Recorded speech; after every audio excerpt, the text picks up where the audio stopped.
One. Okay, I see another one. Okay.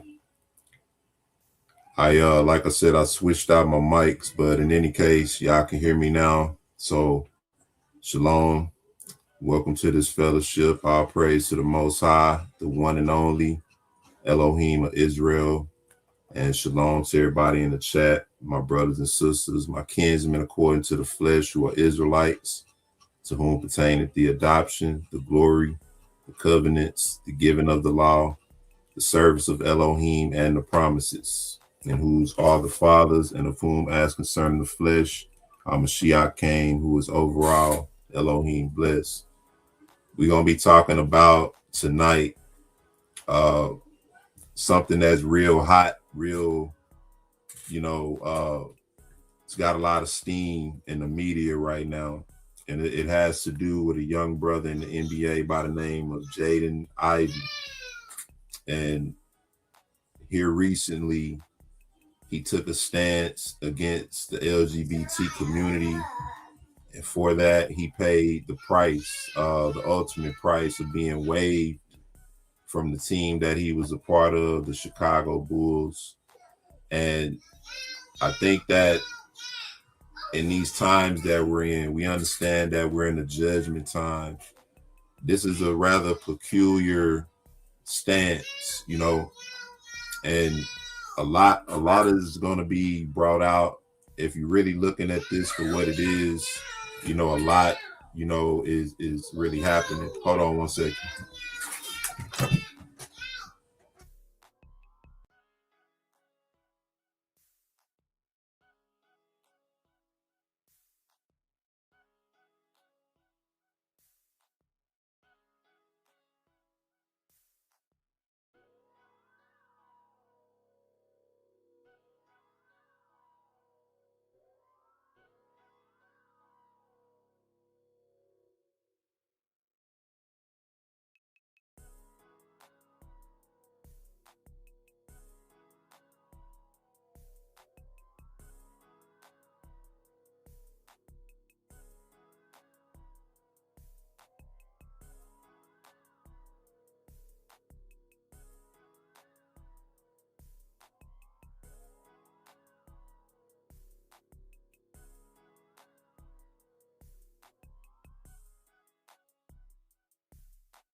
All right, y'all, I'm back. I had to quiet down my little ones, but with everything that's happening with the climate that's going on, the judgments and everything, I think this is a peculiar stance. The details are not real clear as to what took place.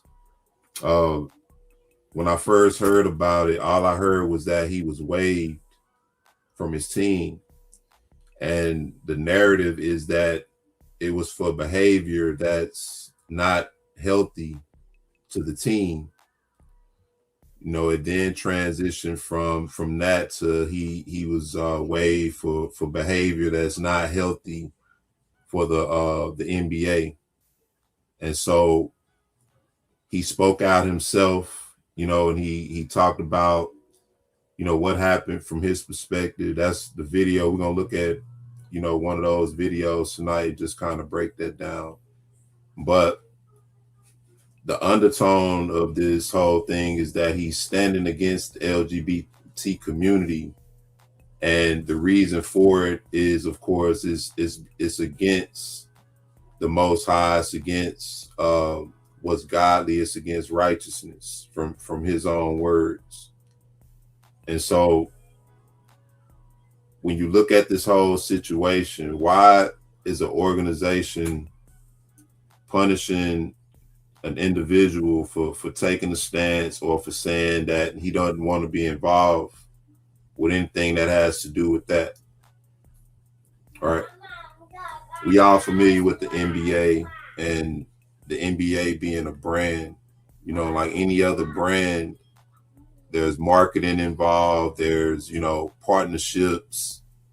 And within that, if the wrong thing is said or done, then that could jeopardize, multiple things on either end, however you want to look at it. From a business standpoint, it could jeopardize, other sponsorships. It could jeopardize people patronizing your brand or how they view your brand. And it's all pretty much determined on the climate, the culture. We know that way of life is prominent, in what we call American culture. And so within this culture, there are a lot of people, big name, big dollar, high dollar people who really support that way of life, who back these organizations. They call them what they call the movers and the swingers. You know what I'm saying? These are the people behind the scenes who determines what's what. And even in a lot of cases, they determine, who wins and who loses. This is the kind of power they have. And these are the people at the top.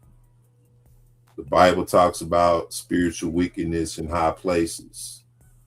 You understand? And so once you get to a certain level, and this is something that's being well spoken of in this time, it seems like once you get to a certain level, there are compromises and different things that are being done. And in order for you to get to that elite level, according to what's being said, there are a lot of things you have to do that are against your belief.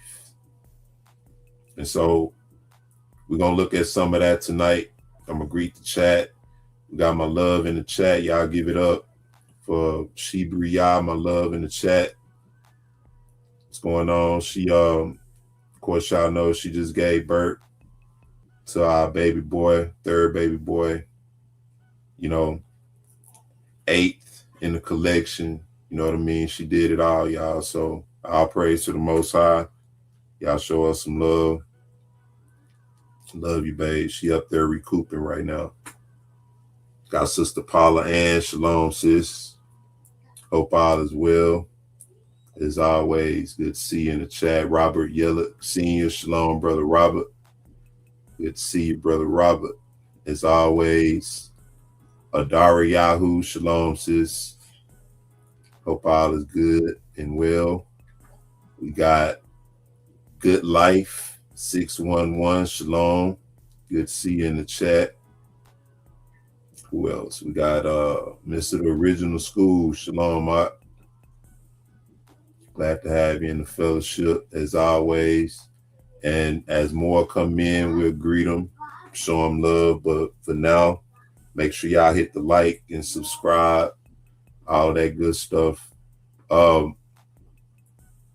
me a second here. I want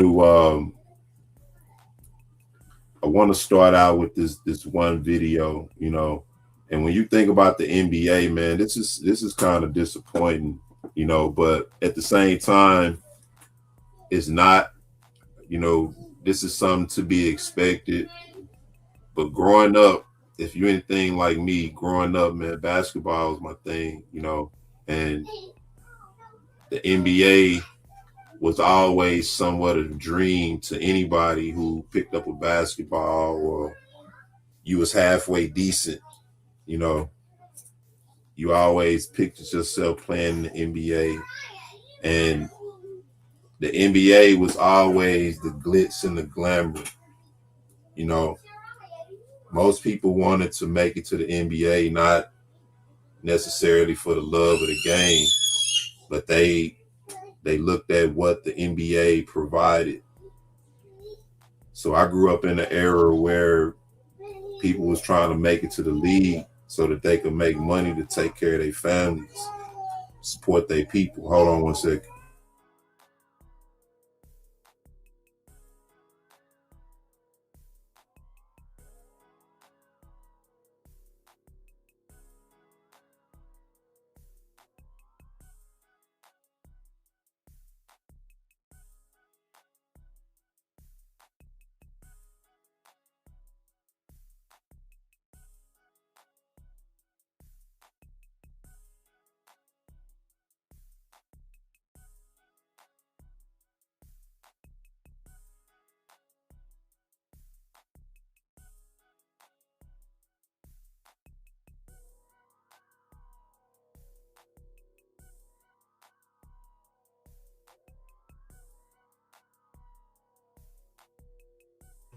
But yeah, man. So I grew up in that era where most people, especially if you was black, you know what I'm saying, you wanted to make it to that level, you know, so you could basically be rich, you know, take care of people, have what you want, or you know, that was the whole idea. It was never looked at as, you know, a job, you know what I mean, or a business or something you really had to take serious once you got to that level in order to maintain, you know what I mean? And as you get older and you mature, you start to get to different levels. You start to see that it's more than just playing basketball. You know, it's more than just being good in basketball. It's more to it. It's about other aspects of being good. You know, can you be dependable? Can you be on time? Can you follow instructions? Can you make other people better? Can you fit within a certain program? Can your abilities, can what you do fit whatever program you're part of? And that's how it is once you get to a certain level. And that's when you start to see certain people sort of filter out. A lot of people you thought would make it, they don't make it, because once you get to these higher levels, you know, you start to go through these filters. And this is what a lot of people are not really trained for that level. You know, you good in high school and, you know, that kind of thing in college. But then once you reach that college level, you start to go into this filter and you start to realize that, you know, it's not about just talent. A lot of time you might get overlooked for somebody who may not be as talented. Right? All this is just a part of the game once you elevate in it. And it's like that in anything else, even with a job or in business. Think about anything you've been passionate about as a child. You did it for free. You know, you spent countless hours perfecting it, practicing it, only to get to a certain level and realize, man, you don't even really want to do it no more because, you know, whether you just gave up or whether you realize there's a political side to this thing that's really not worth the time or the effort. That's why you hear the saying it's not for everybody. You know, you'll hear people get in front of a group of people, a group of dudes that's, you know, young and got aspirations to make it to the NBA, and they'll stand in front of these dudes and say, you know what, I'm gonna be real with y'all. Probably ain't none of y'all in here gonna make it to the NBA. And it's a room full of dudes, young guys with dreams of making it. And this is just, you know, I never played on a professional level, but I know people personally who have played on a professional level, be it the NBA overseas. I know people who played in the NFL. And so I'm just going off of firsthand experience of what I've seen, what I've been around. You know what I mean? It's different. Even once you start getting into the money aspect, it's a whole nother way of life. Now it becomes a job, right? You sign a contract, but every day you have to compete for somebody else's position, while at the same time somebody's competing for your position. They competing for your minutes or your spot on the bench or whatever that may be. It's pressure from above, pressure from below. And so you got dudes who spend years, you know, 15, 20 years in the league dealing with that and able to maintain, with their ability. Because you got new people coming in every year, you know. Hold on.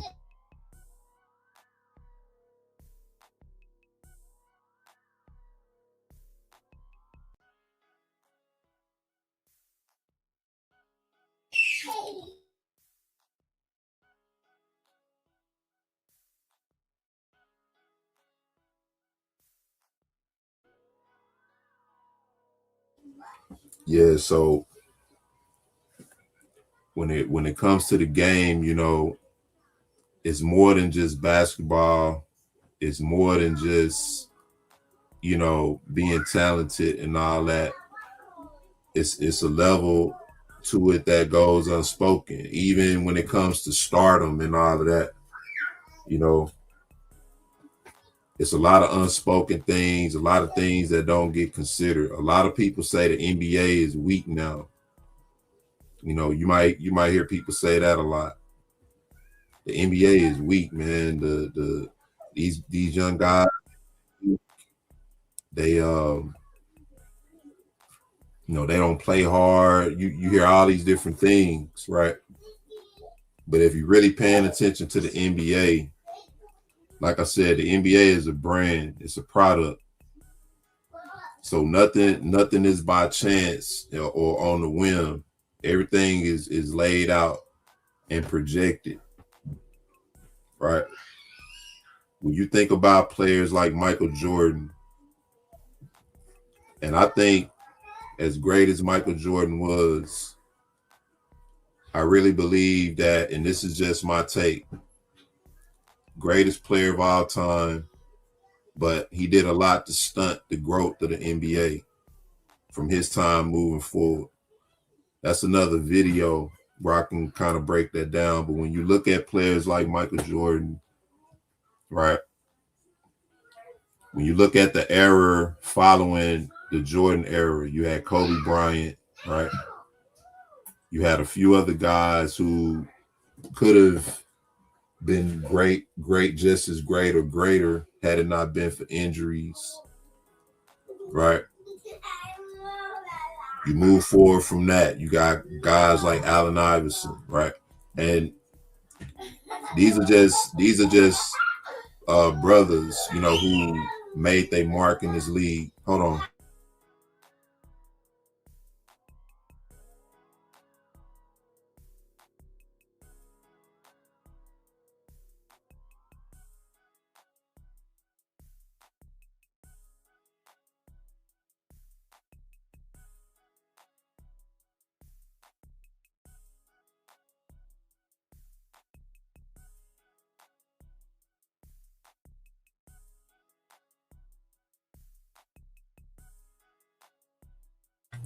But when you look at the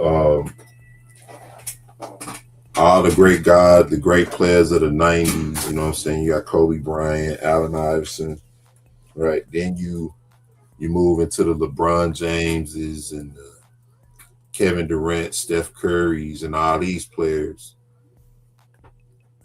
Right at the point when LeBron James, went to Miami, that's when the league started to change. Right after LeBron James went to Miami, then Kevin Durant went to Golden State. Now these were all top contending teams. People look down on LeBron James. People look down on Kevin Durant for leaving their teams and going and joining these other winning franchises. They felt like these guys probably should have stayed in their own teams, right, and built their own teams. What's going on, brother Kadar? Shalom, shalom, man. I don't know what something happened to my computer. I mean, messing with it. My son came and got it on. I was like, Oh, what the hell going on? yeah. Shalom to the family. All praises to the Most High. Yeah, great topic. I seen that the basketball player getting booted off of Chicago for his, he's standing up for the right according to the scriptures. And and the thing is that this shows what type of world that we're living in. We know we live in the Esau's world. I mean, think about it. If we was in our country and even in power, do you think we wouldn't be having no that stuff? In our sports, if we had sports going on, we wouldn't even have it in there because nothing unclean is gonna come in our land. This is crazy. Hmm. Indeed, indeed, bro. And I was talking about how, just sort of how the league is and how basketball is once you reach a certain level out of high school and start going into college, you start to get into more of the politics and more of the filtering, as opposed to them looking at your talent and your ability. Because, rightfully so, respectfully, it's many other players with ability and talent. And in some cases, it might be a situation, like I said, where somebody may not be as talented as you, but there's some politics behind it. They may feel like this person fit their program better. So, but long story short, the reason when you look at when them players, you remember Kadar when LeBron went to Miami and when KD went to Golden State, and people started looking down on KD and LeBron for doing that. Yeah, yeah, no doubt they were saying they was chasing the championship. Yep. What I saw is the NBA preserving its brand for the future, because when you look at the NBA is wear and tear on the individual. As great of a player as Michael Jordan was, he only really played on record. He played 13, was it 13 seasons? But he really technically only played 12 full seasons. Well, I don't know if you want to count that year with the Wizards, but in any case, you're looking at anywhere from 12 to 14 seasons max. And from that, greatest player of all time. Everybody after him, when you look at Grant Hill, Penny Hardaway, all these different guys, that had they not got hurt, probably could have made their mark much more great in the league. You got to count them out. But when you look at LeBron is playing 20 plus years. Kevin Durant pushing 20 years. All these guys are playing longer, right? And that's because the NBA needed that. Had it not been for them teaming up, they probably could have. It probably would have put more wear and tear on them, and they wouldn't be playing as long. That's the business side of it. But from a spectator side, people looking at it and saying, "Ah, man, you weak. You went to Golden State because you couldn't beat them, so you had to join them." Or they saying that about LeBron. Whereas when you look at it, these guys are still playing. LeBron James is supposedly near retirement. You know what I mean?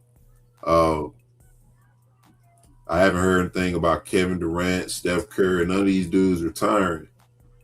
But these are the last generations of that era, right? All these guys played against Kobe Bryant, Tracy McGrady, all these dudes who came out of that Jordan era. So they the last of a dying breed. The NBA don't see another LeBron James coming down the pipeline, or that type of player coming down the pipeline. You know what I mean? What you think, Kadar?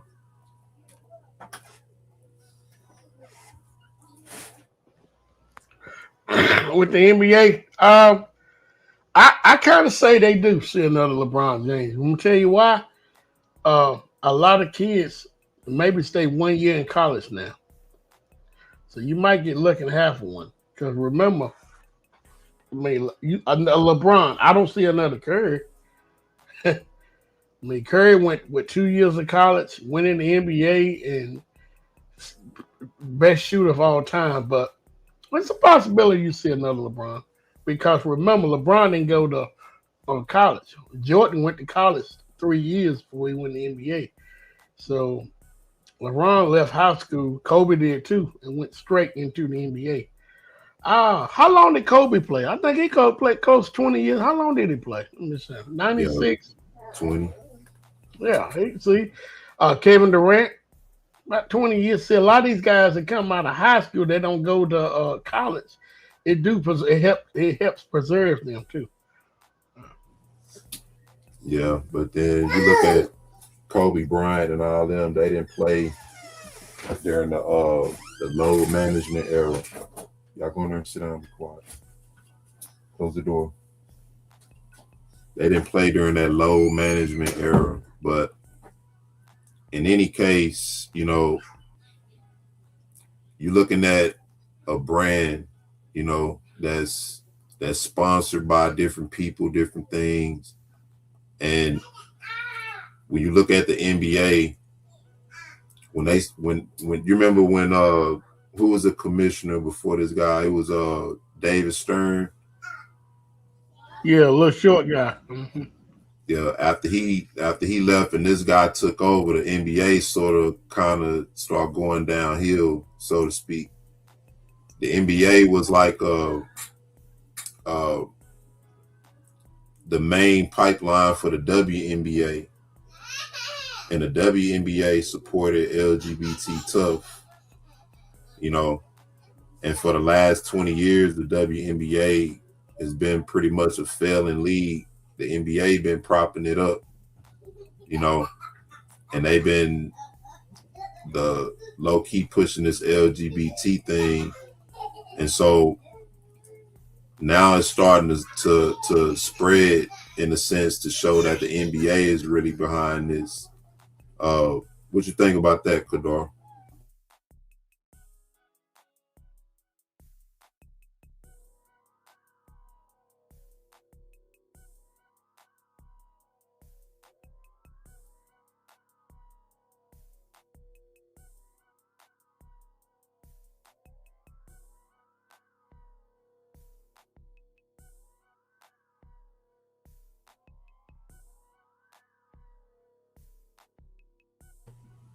I'm gonna play this video real quick. Hold on.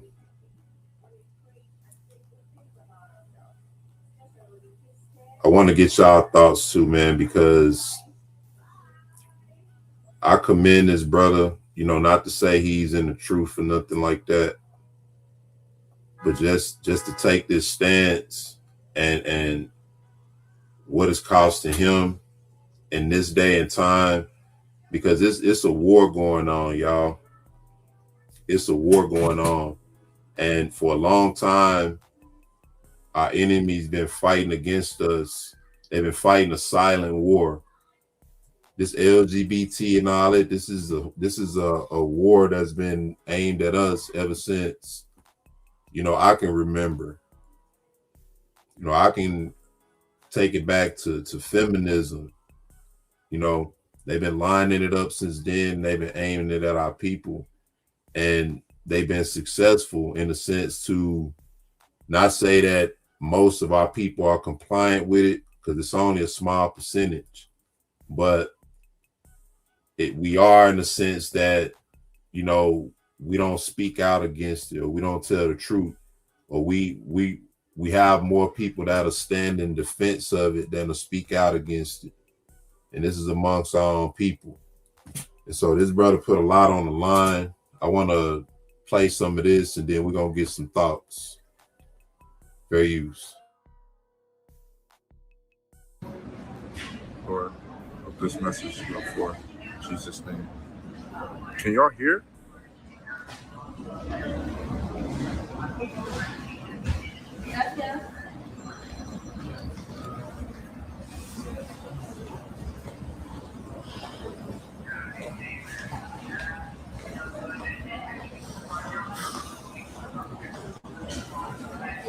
So, the Bible is true, right? And may you be glorified, Jesus. The Bible is true. They said my conduct is detrimental to the team, right? Why didn't they just say we don't agree with his stance on LGBTQ? Why didn't they say that? Well, how is it conduct detrimental to the team? What did I do to the team? What did I do to the players? I did nothing but practice with them, play with them, pass the ball to them, good teammate to them.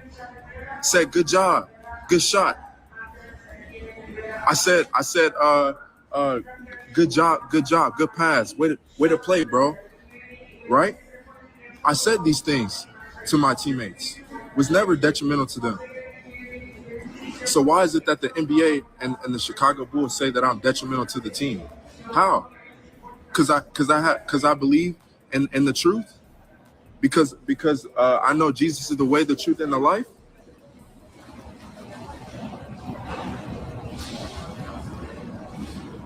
How? How is my conduct detrimental to the team? Because of what I believe. Because of what the truth is. Hey, brother Eric, Yeah. I wish we could help this brother out. This is why Christians go wrong. He said, how is my conduct detrimental to the team is what I believe.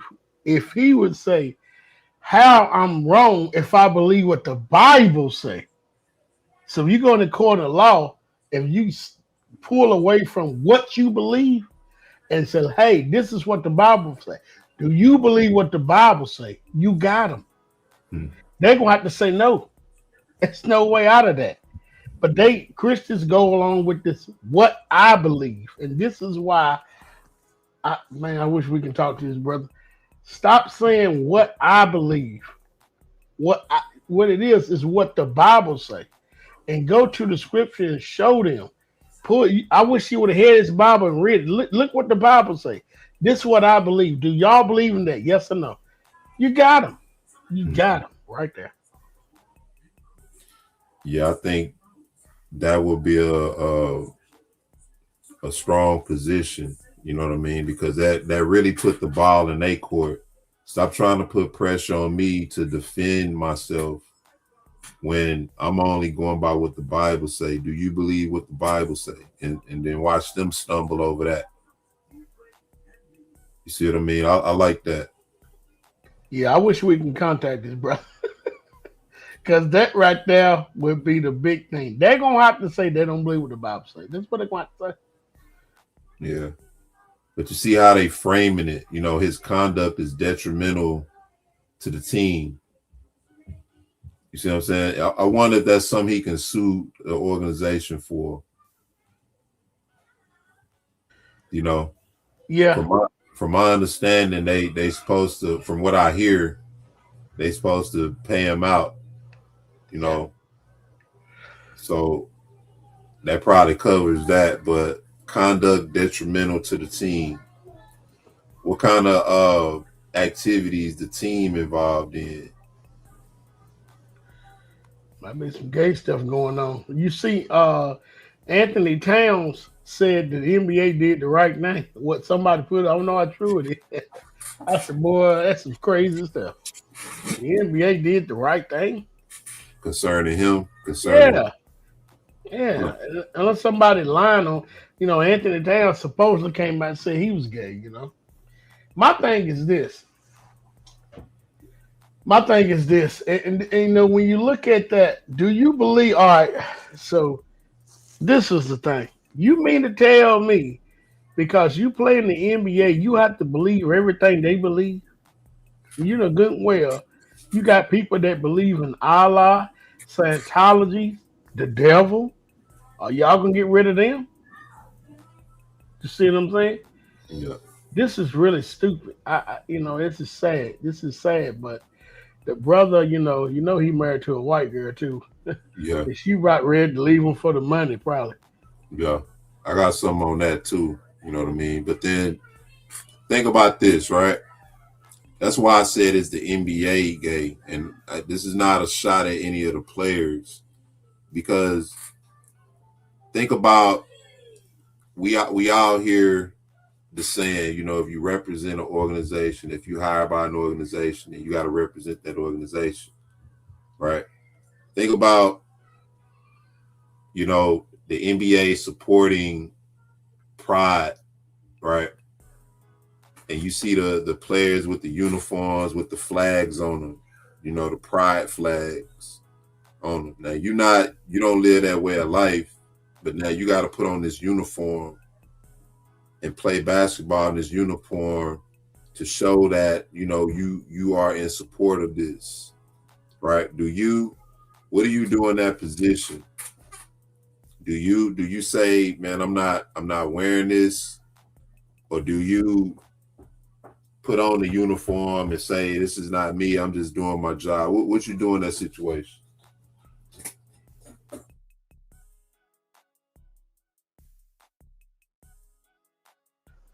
You said, what do you do in that situation? Yeah, You see, yeah. this is the thing. I'm gonna send you something. I'm gonna send it. Shall I send it to your text? Shall I send it to your text? Send it to the messenger. Okay. All right. So when you're in a situation like that, right? Now, I'm gonna be honest. If I was playing basketball and I knew for a fact that they were gonna get rid of me, especially when I was in Christianity, I probably wouldn't say nothing. I'm gonna be honest with you. But however, let's say I'm gonna stand up to say something. If somebody asks me straight up, yes, I'm gonna say, man, no, gays, to be gay is wrong, right? And they probably go back and tell. Just like I got fired from a job by letting this white boy read the scripture what's supposed to happen to white people. So yeah, of course I was in the truth then. I mean, I'm in the truth now, but I was already in the truth. So what do you do? Do you stand up for what's right?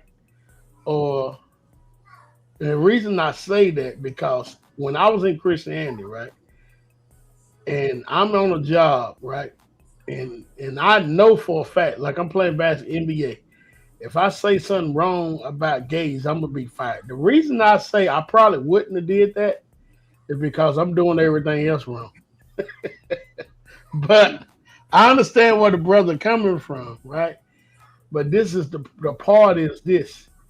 When you don't understand who your enemies are, and that's the thing about it. Maybe he didn't want to play basketball because I'm pretty sure he knew that he was going to have some backlash on that. I don't think he knew he was going to get completely, fired. But I'm going to answer this right quick. All right. Well, I think, man, it's a lot of details that's going to go into this, but then, when an organization, we could all work for organizations that support this way of life. For all we know, we all work for companies who donate to organizations who support causes, because these companies at the higher level are trying to network so that they can grow and expand. So, when it comes to the money aspect of it, they open up the lane, and show some sort of affiliation or support, for whatever.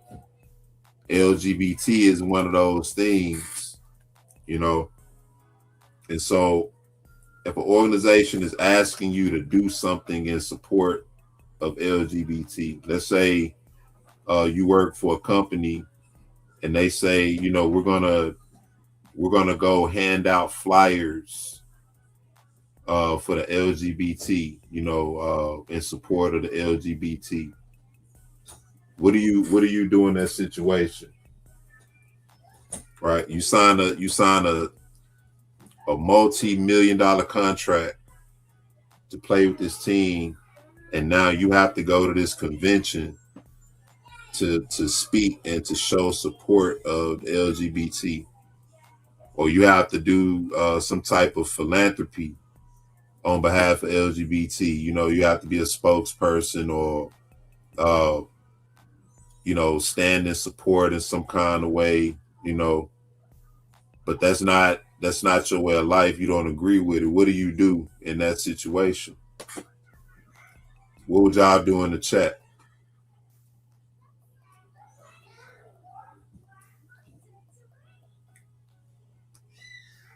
Say, what does it have to say anything? They know you set apart when you refuse to compromise. Yeah, but then the thing is, when they come to you to require that you do something in support of something on their behalf because this organization supports this or supports that, what do you do? So, I'm gonna ask you something there. Do you think that he already knew that he couldn't really speak out against that? Of course, yeah. So he knew his consequences. Okay. All right. Okay, brother. Okay. All right. All right. So he already knew that. Maybe he didn't want to play no more. Yeah, I mean, that's good that he did stand up for it. But what do you, I mean, look what, I'm not changing the subject, but look what what's his name did when he took a knee during the national anthem. He lost everything for that. Of course, he gained it back. And that's what this brother got to think about. Whatever you lose doing right, you can gain it back. But the thing is, if you sign a waiver saying that, it's almost like signing. That's almost like signing your life away. What you think? Or your right to speak and all Yeah, that. Is that yeah. what he did? Is that what he did? Um, with the NBA, I would say I don't know, but I would say that he probably did. I don't know if he read everything, but if he had an agent, and if he is a good agent, I think that they should have brought that up to, hey, you signed a waiver on certain things you can speak on, right? Because we hear, even when you look at the NBA, the ones that's hosting the game, the analysts and all that, certain things they can say or they can't say when they know they'll get fired, right? Hmm. So I wonder. I mean, I'm kind of think that if he had an agent, they supposed to, or a lawyer, they supposed to read over all the blueprint, in writings and let him know before he signed it. Hey, when you come in here, you can't be talking about no gays, can't talk about no Jews. I'm pretty sure they did that. You can't be talking about all these other things. Now, what gets me is that, man, they didn't even get rid of Kyrie Irving, which he didn't do nothing but post a video about the ish people not being the true people. And they got rid of him talking about some gays. This is crazy, man. But then it makes you question what's so peculiar about this situation. Because, okay, he spoke out, right? Why is it so peculiar at this time? You know what I mean? He spoke out, said what he said, and also within their contracts, I don't think they understand, you know, like you said, don't speak against gays, don't speak against Jews. It's probably formulated or worded in a certain type of way, and they don't really realize it until they run into a situation. You know what I mean? But then what's making him speak out is the question. If this is like his third or fourth year in the league, I believe. So for the past few years, I know the NBA has supported LGBT. They had a uniform, the LGBT uniform, pride uniforms, in support of it. So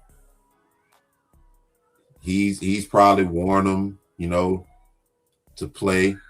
But what's going on now at this particular time to make him speak out? What are they asking him to do? You see what I'm saying? That's causing him to speak out. Yeah, I see what you're saying. Sound like some P. Diddy stuff, huh? Yeah. What's they asking him to do? Or some it's people stuff which started this gay stuff. And they always exploit black men. What if he was white and said it? You think he would have got cut from the team? If he was white, he probably wouldn't have said it. He probably would have, I don't know. Probably would have gave him 200 more million if he was white. I see what you're saying. So what could cause him to do that anyway? Yeah. Why, at this time he's speaking out, he getting waived for conduct. What was the conduct? What did they approach him with? You see what I'm saying? Because it's like, okay, like I was just saying, your company could support something, but that don't have nothing to do with you. You know what I'm saying? You just getting paid to do what you're getting paid to do there, what you signed up to do. Now, if they come and ask you to do something or require you to do something that's against, what you really stand for, then what do? If they tell you, hey, Kadar, this month we're supporting Pride Month, so we're gonna get the Pride uniform, the Pride flag stitched on our work shirts, and you got to wear that for the Pride Month. What do you do? Do you say, no, I'm not wearing that, I'm gonna wear my regular work shirt? Or You can say it. My thing is you. Since he came out exposing NBA, why don't he tell the whole story? You think he ever will? What was perhaps so. behind this? Yeah. Perhaps so. And I'm not saying it's anything deep. It's probably just something, that he just not down with. Y'all want me to speak out or do a commercial, or the NBA doing a Pride Month commercial and they want him to be a part of it, to represent the NBA during Pride Month. He say, no, I'm not doing that. It could be something like that. NBA doing a Pride Month promotion and we want Jaden Ivey to be a spokesperson in the commercial. They do stuff like that to players that they, bench and, dangle a proverbial carrot in their face to see what they willing to do to play, because they so desperate to play. So they give them roles like that to see how much they willing to bend and how much they willing to do. Fair use.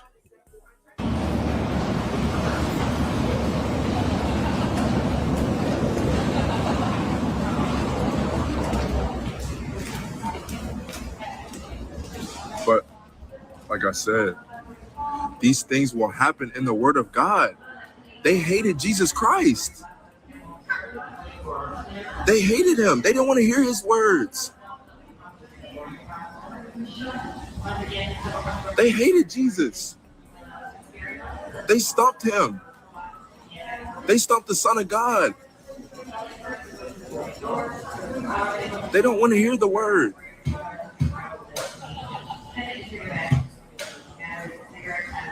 They killed Jesus. They beheaded John the Baptist.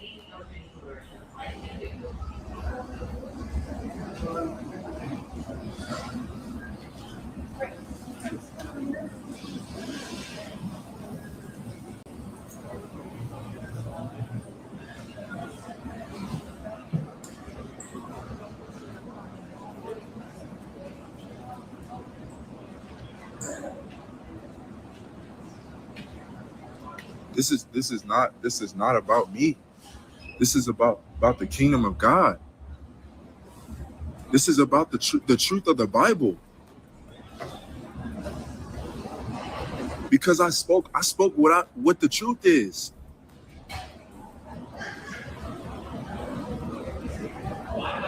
Because I call these things out. Because that's what it is.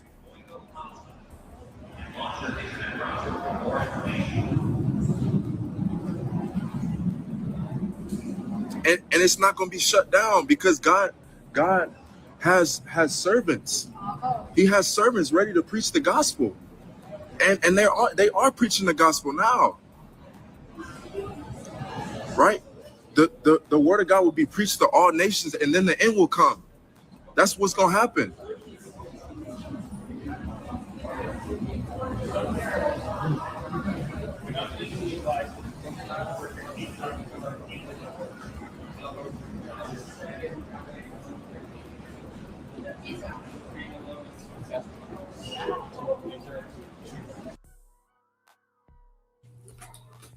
You got any thoughts, bro? Still under fair use, but I wanna move this forward a little bit. That was just pretty much his stance overall, his stance in the backdrop of what's going on. He took a stance against LGBT, and now the NBA is sort of paying them back. Uh, you got any thoughts, Kadar? I'm trying to pull this up. Yeah, he's talked about the Messiah. You call him Jesus. John the Baptist got his head cut off, stuff like that. The brother's crying out. Right now is a good time to let this brother know who he is, right? And he Yeah. would definitely receive it right now. Because he's saying some true stuff. He's saying some true stuff. And for him to allow, this is why we know, listen, as a whole, right? This is why we know so-called Negroes are the true Israelites of the Bible. You can give us all the money in the world. When push come to shove come to push, Most High is working with us, Most High working with him. He said, forget the NBA. I'm going to tell the truth. You don't have white people doing that Yep. because they love silver and gold. That's the difference. Yep. And then too, these guys got firsthand experience with the NBA, so they know what it's like. And if you really listen to these dudes, man, they don't have a lot of good to say about the NBA. Hold on.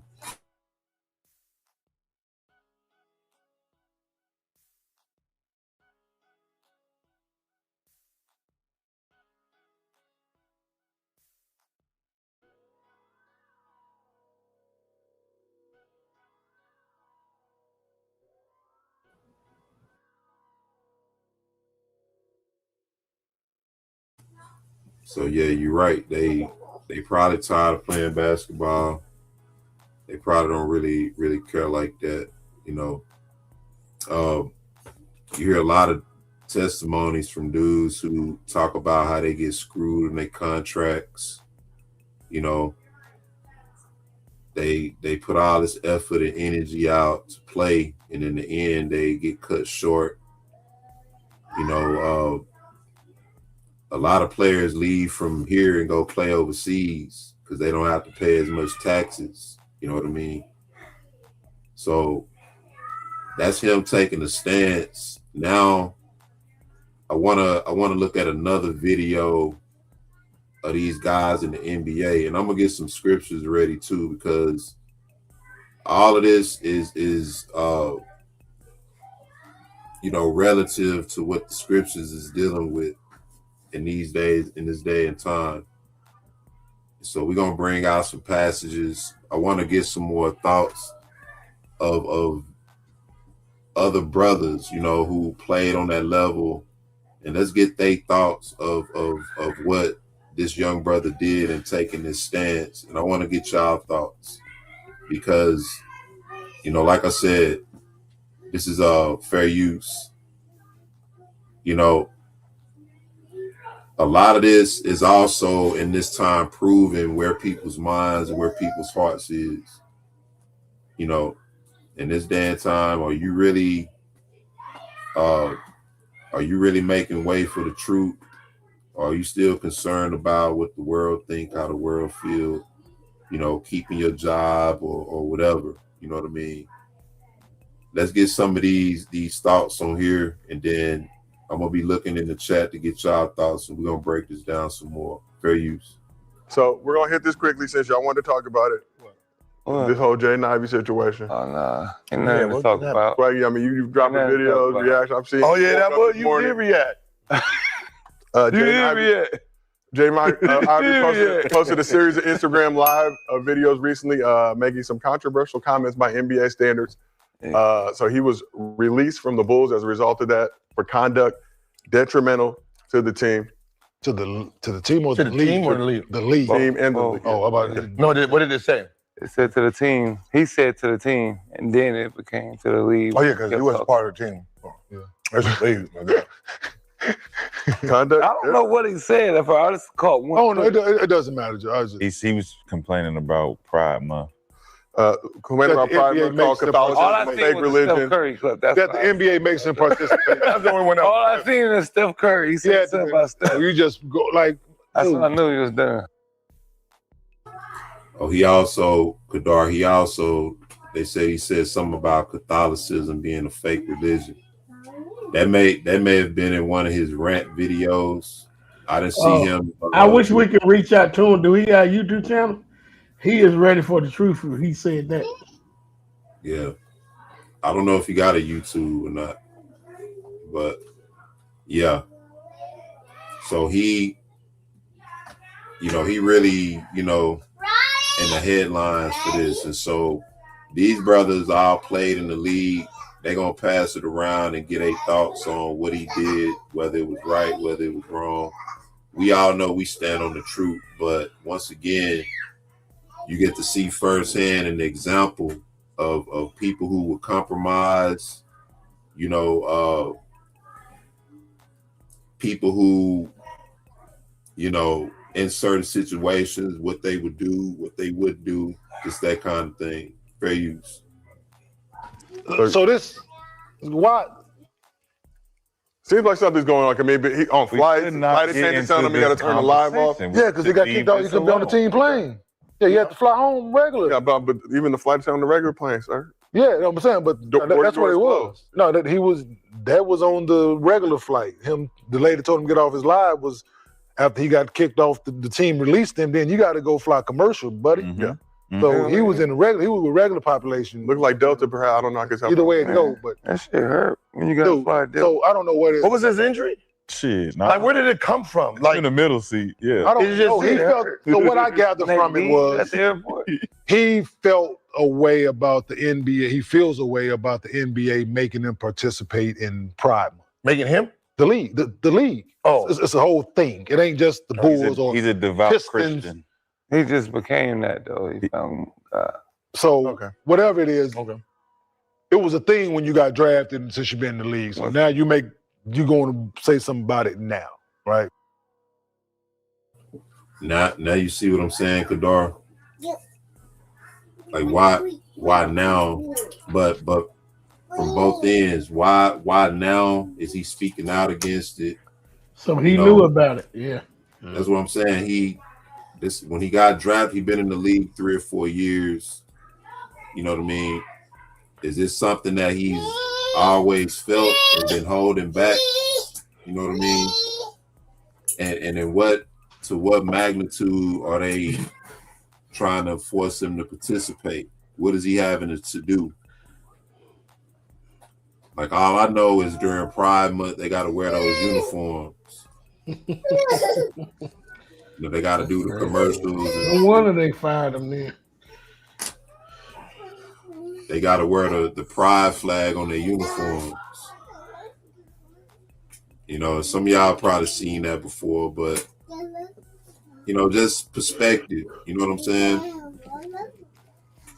While the war going on, now the NBA and entertainment is taking a hit, with this gay thing. They're already saying the NBA is losing views and losing traction. So now how much more is this going to benefit the NBA or hurt it? You know what I'm saying? How many is going side with Jaden? But let's look. Fair use. And he went on to attack Steph because Steph has this. Everybody knows Steph to be a Christian and believe in this, that, and the third. So he went out his way to call Steph a fake Christian. Said Steph ain't speaking up for. Steph curses. He said. Yeah, he said. So but Christians can't curse. Yeah, boy. He got more into it once he got. Yeah, he just. He got more. It was. Once he got So he's hurt. just going through something mental. Whatever it is. Yeah, that's what I said. Whatever it is. He took He got himself fired. Yeah. Okay, listen. This is just for anyone that wants to follow in his footsteps. Right? The NBA is global, so they do a lot of global things, right? Well, we got breast cancer, right? We have we got the Black Lives Matter. So, you know, Black History Month. They try to incorporate everyone because everyone is part of this world. Almost everyone. Hispanic Heritage Month. Yeah, They did cancel Magic City Monday, so they do not love the strip. You don't personally like it. Ain't got nothing to do with you. It's bigger than you. You know what I mean? So, but he was going through it though. Like, but that's what I'm saying. I can get it. You hurt. Your team where you was. They got rid of you. Now you over here in Chicago. I said he all said some crazy shit after getting cut. And been dealing with some. No, I mean he got no. He said some crazy shit that got him cut. He got traded. What happened after that is he got traded to Chicago. He got traded to after Chicago. I got cut. Yeah. And then. So now it becomes a matter of, you know, the NBA being a global brand and participating in a lot of things and including a lot of things, right? So why now? With the current climate, with everything going on, I believe that this is the beginning of the Most High's judgment. You know, I won't even say the beginning. You know, this is a part of the judgment of the Most High's judgment, because all aspects of this nation got to be judged, even entertainment, politically, entertainment, economically, everything is going to take a hit. If people stop watching sports, stop going to games, right? What does that mean for all these top people, these top dollar people who run these leagues, who own these arenas? You know what I mean? They're investors. Because it's a whole lot of money going to sports, more than what we know. You know, sports and entertainment. You know, that's one of the things. These are the main things when you talk about global. These are the main things that resonate globally when you talk about, you know, the U.S. Ain't nobody worrying about what we doing educationally. They might come here and want to get the degrees so that they can do what they need to do, but it's way more countries that more advanced educationally in the U.S. You know, especially now. So it's the entertainment, and when you get into the center of the entertainment, you're talking about our people. They want to get all of our people compliant with the agendas and everything that's really leading this nation into judgment. So you hear these brothers saying, you know, he's been knowing this for a while, and you know, that's true. You know what I mean? But at the same time, these brothers, if and Kadar, you can attest to this. When we grew up watching sports, they didn't promote LGBT and all that kind of stuff in basketball and football. Not when I was young. No. It was unheard of. If they did it, it was so subliminal to where, you know. It was unheard of. I can't remember watching sports thinking about something gay. I just can't remember that. It was like unheard of. Like that. If you asked me back then, I think you crazy. Like, man, that's not gonna happen. You know what I'm saying? That's the way it was. But you can see down the years how soft the NBA got. After the Bad Boys, man, it was over. Detroit Pistons and the way they played, and it was over. You could see down the years they started to get softer and softer and softer. And now, with this stuff going around, they accepting gays and all this. You can't say nothing about it. But this is the problem, like I was talking about earlier. You can change if you want to be gay or whatever, that's on you. But what I'm saying, that's a lustful thing that you got, right? But you can change it. But you can't change what color you are. But you notice anybody in the NBA can call us the N-word, they ain't gonna lose their job. They're not gonna lose their job at all. When do the NBA do they celebrate? Well, yeah, I think they do. They do celebrate what you call Black History Month, right? But when do they stand up for our brothers? When the fans and all them, every now and then you'll see a fan get kicked out. Yeah, they do. But when do they fully stand up for somebody calling us the N-word, right? But in 1968, I was talking to Eric about this earlier, how Kareem Abdul-Jabbar and all the black athletes stood up for one another and said, we're not playing no more until you pay us our right wages. That's how they got it. But you notice today time, black brothers in NBA or NFL, they scared to stand up to them, to the system. And they don't know how much power they got. If they stand up and say, we're quitting walking right now, we're not playing until y'all hire back Jaden Ivory, I think it's his name. Yeah. Man, they'll hire that dude back fast as long. Yep. But they won't do that. Our black people are messed up. And it's sad to see these NBA players talking about Gilbert Arenas. He hate black women. He love white women. And it's sad to see how they talk. They don't even know what's going on. Half of them don't. Well, I mean, but I guess they know whatever they know. But however, if they knew who they were as a, Israelite, it would be, these brothers would be hot and mad. Now, I don't know how the video is going to go, but they'll be a whole lot more mad than what they are. Give them reason. Well, they support everything. They support this. And that's true. NBA do. And that's why I say if it's probably me, I probably wouldn't have said nothing, because I knew what the outcome would have been.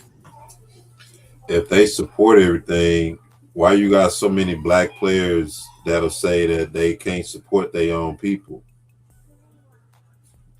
Exactly. That's what I'm saying. We can't change our color, but they can change for being gay. That's the difference. And once again, Gilbert Arenas, all these guys, they probably came in at the beginning of some of that, Adam Silver era. But when you look at when I was coming up, a lot of those guys, if they were doing stuff, it was behind the scenes. And a lot of that stuff is coming out in the open now. About Karl Malone and all that freaky stuff he was doing, Magic Johnson and all them. A lot of stuff that they did back then is being exposed now. So it was done secretly. Back then, I didn't see where they promoted this stuff. Nowadays, right.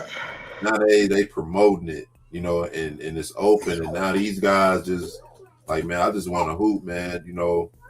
I don't believe in that. I just want to hoop. If y'all want to do that, cool. But now y'all forcing me to do this, to do that, and I'm not with that.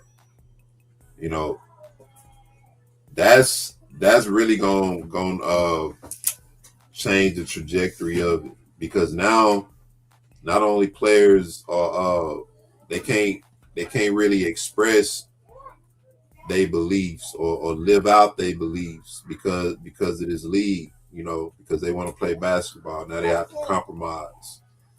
Or they have to conform, It's like a brother saying they believe in the Most High, but then they got to pose with a pride, a a pride flag on their hat to take a picture to celebrate Pride Month.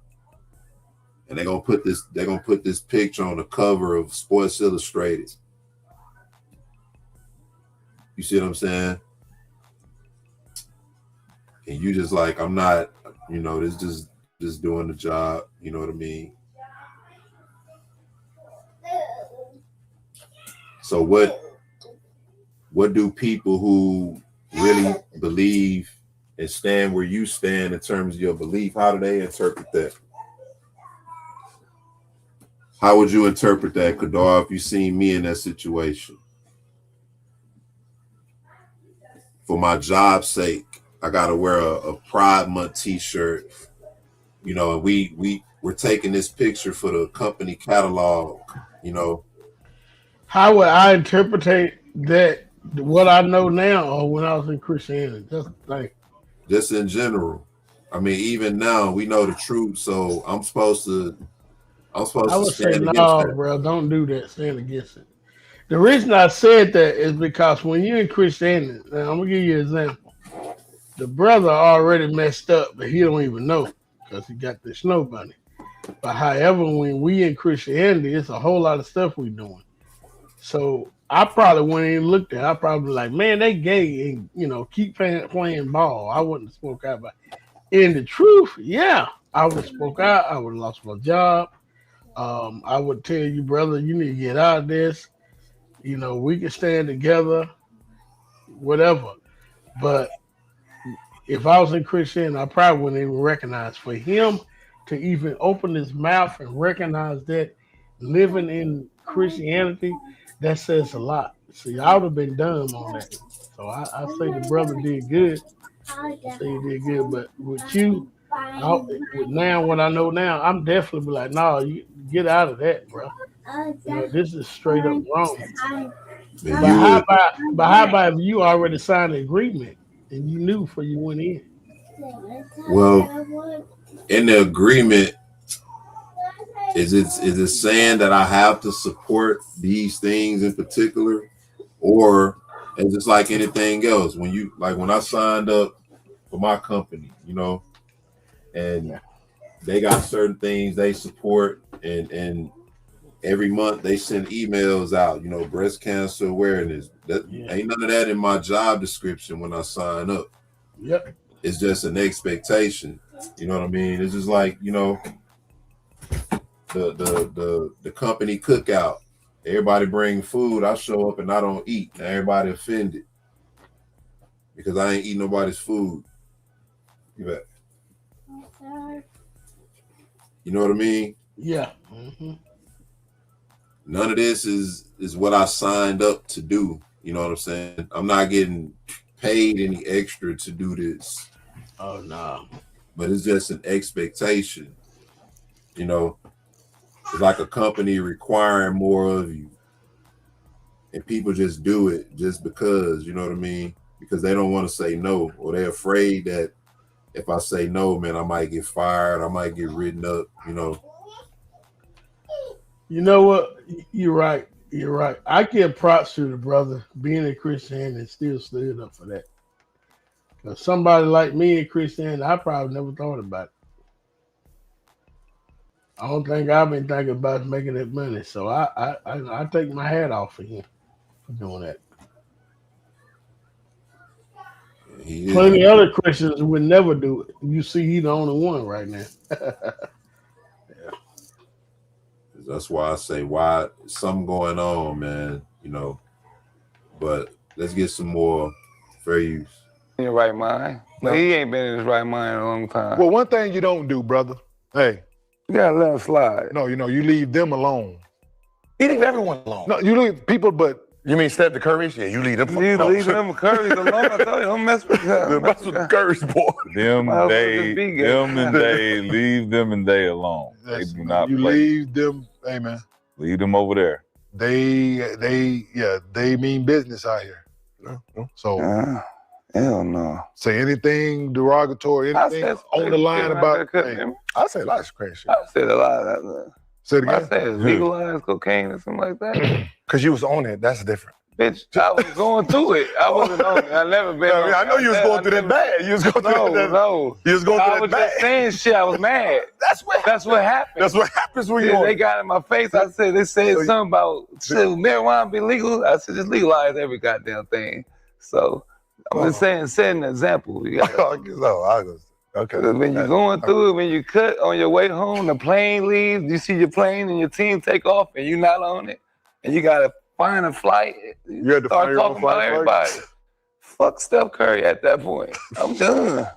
I ain't going home. Where I'm going? I gotta go answer. Why you ain't on the plane, son? Or answer your girlfriend. You got friends. All them asking questions. Then they put a camera in your face. What you expect? Or sometimes you put the camera in your own. Yeah, sometimes it's self-inflicted. Well, self-inflicted. Don't eat the meatloaf on the plane. That's all I told y'all. It's short rib now. Don't eat more don't short eat rib. nothing. No plane food. They got. He was just balling last year, right? Yeah, but that's got to be within the last couple months he became. What you think about when people say don't mess with them folks, man? Don't mess with them.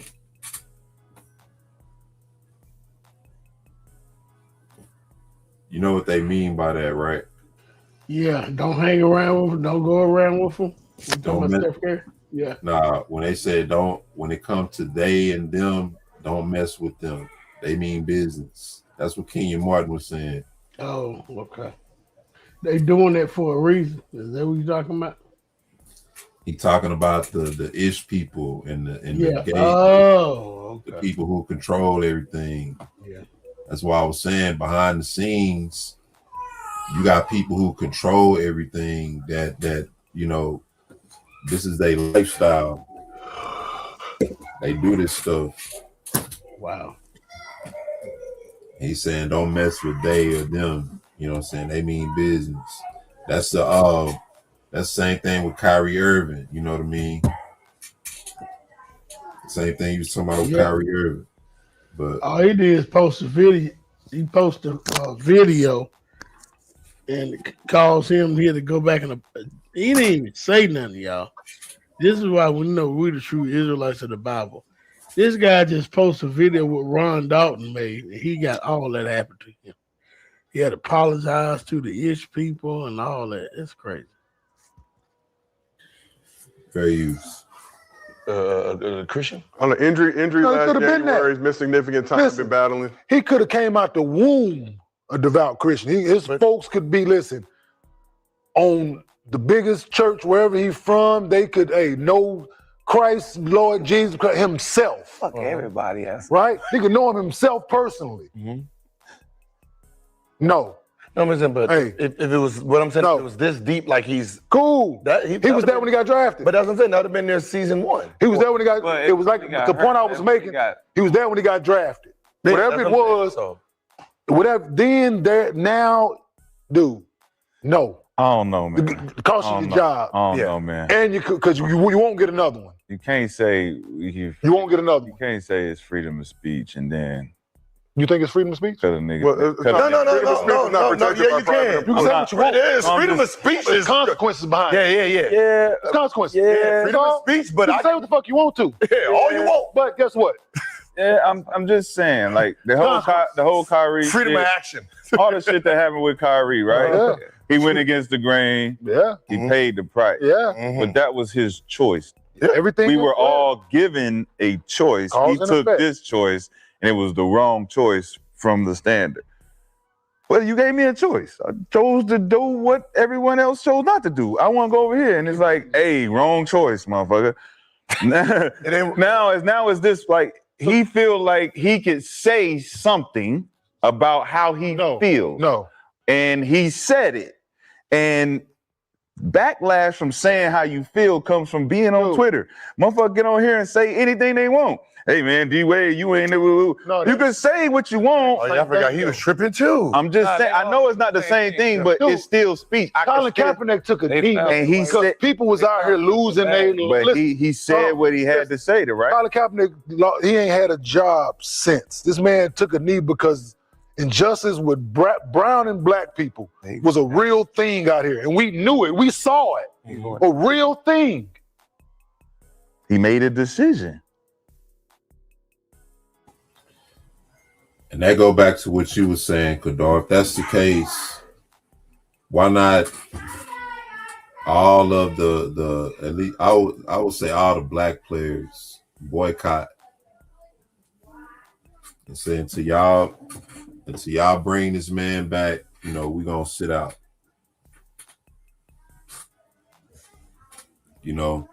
Or is there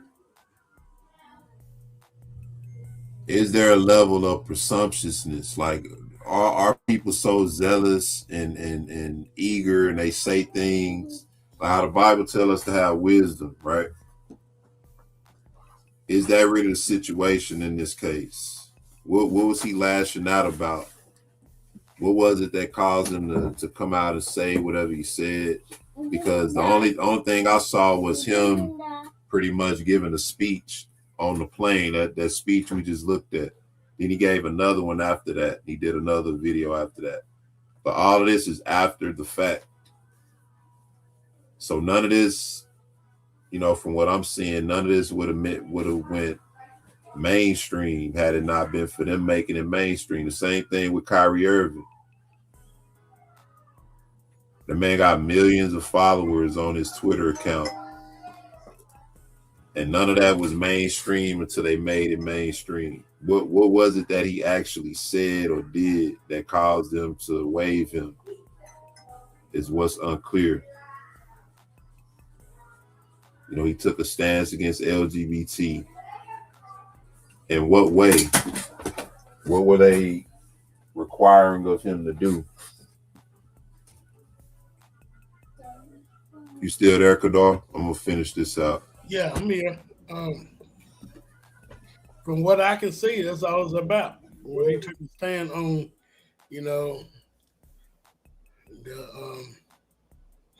the happy people, and they didn't like it. That's because, I don't know, maybe, I'm gonna be honest, the commission looked like he happy himself. Yeah. A lot of people say that. Fair use. And he ain't had a job since. He made the decision. And I'm cool with it. Listen, he didn't say nothing. He didn't listen. He made a choice. He said a lot of shit. So therefore, the point I'm making is, right, to every action, there's a exact or opposite reaction. Yeah. Right? Mm-hmm. So how it don't mean that, but it don't mean that reaction is right. Right or wrong, either one don't make it right or wrong. That's the. He said to every reaction, there's a reaction or opposite reaction. But what was the action is what I'm trying to see. Right? Is taking a stance. Okay, put it like this. If you come offer me something and I tell you I don't want it, right? What is my action in that? Taking a stance? Is that the action he's talking about? What you think, Kadar? Now, what you say? You taking a stance? Yeah, if you offer me something and I say I don't want it, right? That's pretty much what's happening in simplicity in this situation. Well, I would say, yeah, I didn't know. Remember, he probably had an offer as soon as he signed the contract. Say it again. He probably had that offer as soon as he signed the contract. What you think? What offer? That you can't stand up against gays, the LGBTQ, whatever, BTQ, whatever. That you can't stand up against them. I wouldn't say that was in his contract. I would say that your contract pretty much has to do with what you're receiving from the company in exchange for what you're giving.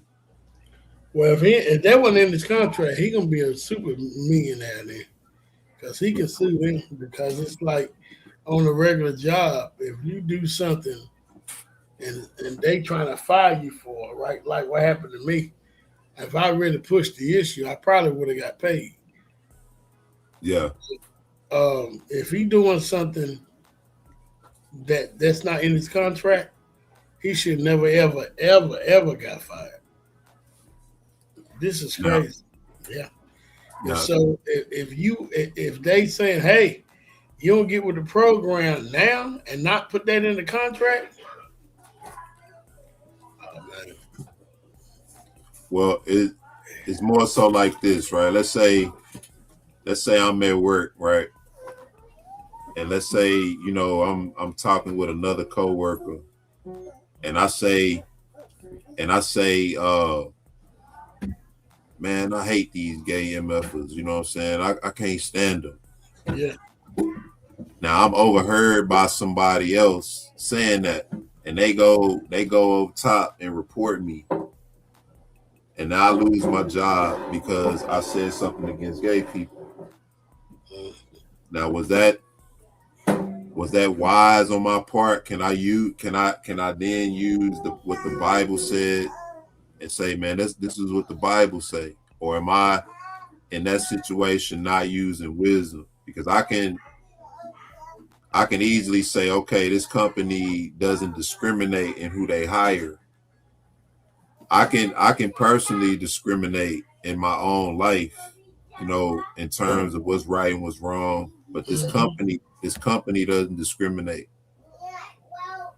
You see what I'm saying? So within that non-discrimination clause for the company, I'm not allowed to insult anybody in terms of their gender, race, sexual orientation. Now I've seen those things in the contract when you get hired on to a company. You see those kind of things. You think it could have been a situation like that? Yeah, most definitely. That could have been very much. You think maybe he was loud talking and said something in the locker room that shouldn't have been said? What y'all think in the chat? Is it right for you as a person who knows the truth of the Bible, right? Are you in the right for down talking somebody that you know is a coworker that's gay? We most definitely, I would say, is to bring it to their attention. Yes, you're definitely in the right, especially if it's one of us, Negro, an Israelite.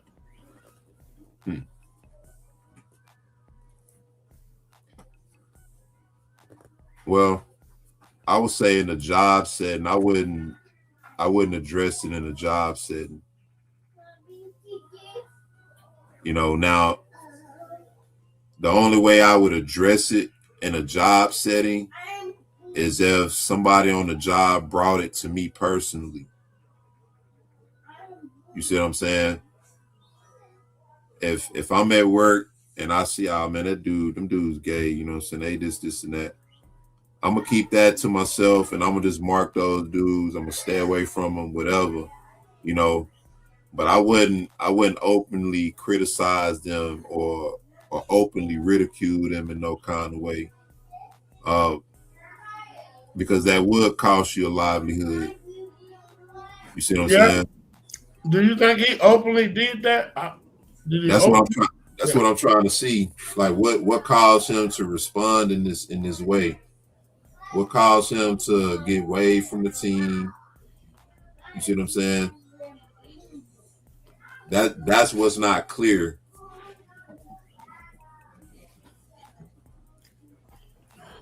Said no, can't talk about other people. I've worked jobs where people, man, this dude gay, man.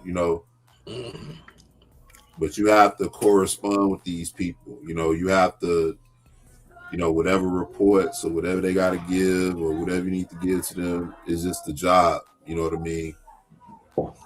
It ain't like you all up on them or nothing, because trust me, I got some sharp ass elbows.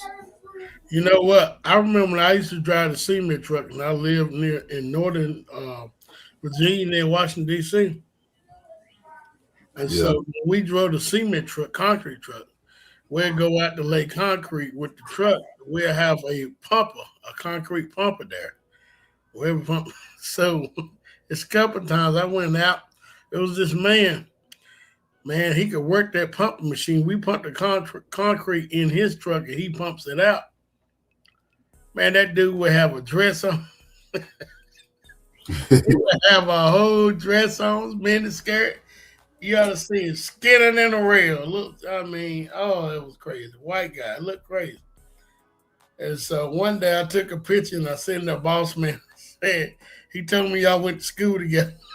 I got back. He was like, it's like I ain't go to school with that dude. Yeah. But my thing is that I don't know how a rider did. Can you imagine? This is men's job, like manly man job, dealing with concrete. This dude had a whole dress on. This is how bad this thing is, right? I don't know if the basketball player dealt with something like that, because that would make you go viral. You see something like that. Yeah. You know, or like I said, him being in the league 3 or 4 years already, you know when Pride Month come around, what the NBA is doing, what is it now that got you speaking out? And I'm not saying it's wrong. I'm just trying to understand the nature of it. You see what I'm saying?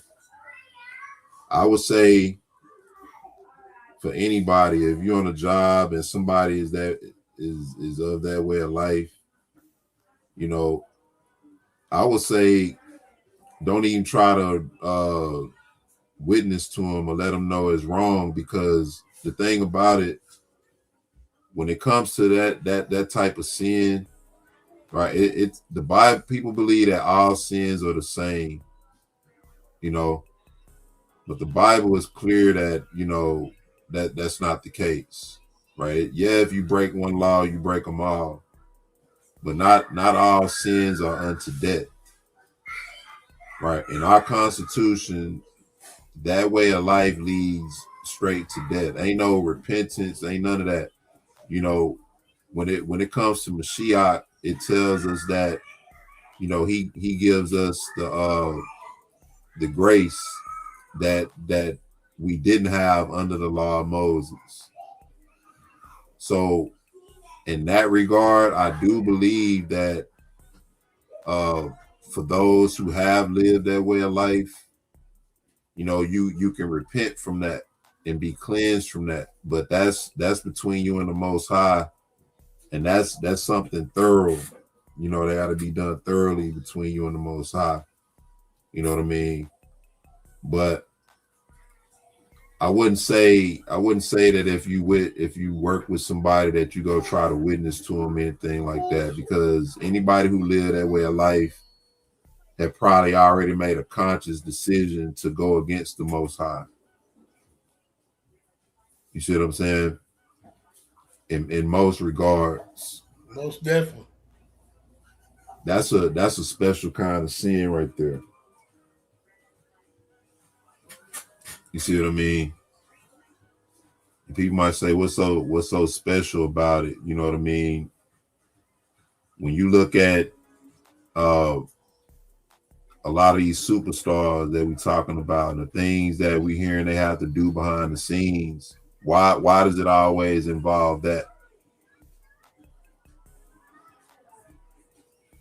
You see what I mean? Why can't a man, as his initiation, just have as many women as you want in one night? You know what I'm saying? As many as you can last through.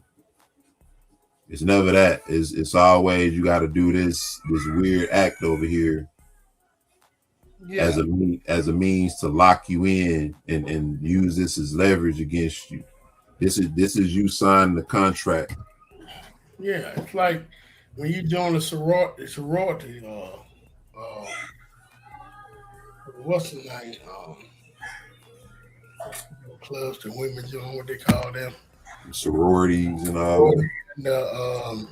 What's called the men? Fraternities. All right. I remember I was in college and they wanted me to. I said, I never would do it. This I was in Christianity too. So my thing is, it's the stuff they have you do, and that's going on with the basketball and football. Look what you got to do to get rewarded. Even though you might be a good player, but they look what you got to do to get rewarded, right? I can't, like you said, they ain't gonna reward you with all these different women. They know you'll like that, right? So you got to go out here. You got to do something from the unknown. Uh, Goffy, the guy that do a lot of comedy on YouTube, he got a lot of videos, and he said that they asked him basically to stick his finger up in their tail. He would have been Captain America. What he said, I said, "Wow." He said, "No." Yep. See, you always got to do something like that, you know. And I never understood fraternities, man. You know, that's some strange stuff to me. It's like for brotherhood, this is what you do. Why not start a fraternity and make it more about, if you're gonna do for the sake of it, right? Just for the sake of it. Why not make it about body, mind, and spirit? You know what I'm saying? Every morning, if you're gonna be a part of this fraternity, every morning at 3 a.m., you need to be up. We running 5 miles every morning. After that, we doing 100 push-ups, 250 squats, 40 sprints every morning starting at 3 a.m. And we got to complete this from 3 a.m. to 6 a.m.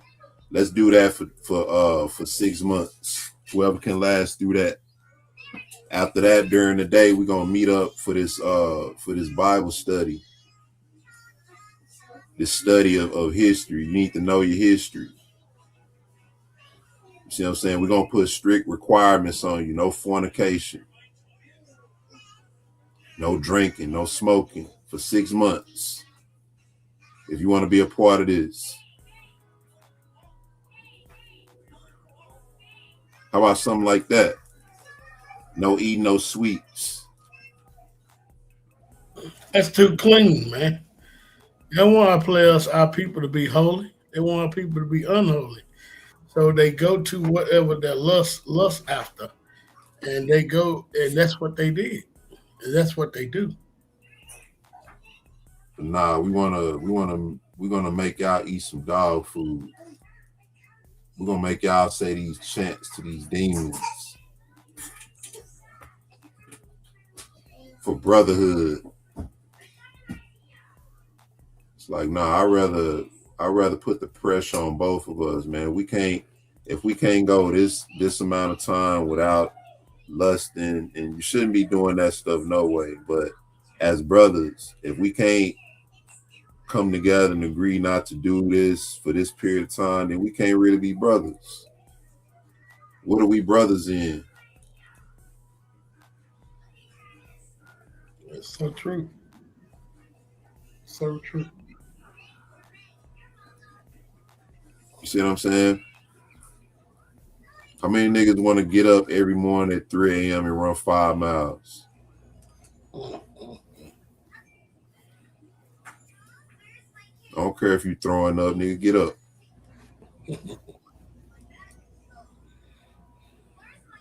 Throw up and get up, nigga, come on. Die if you got to, nigga, die.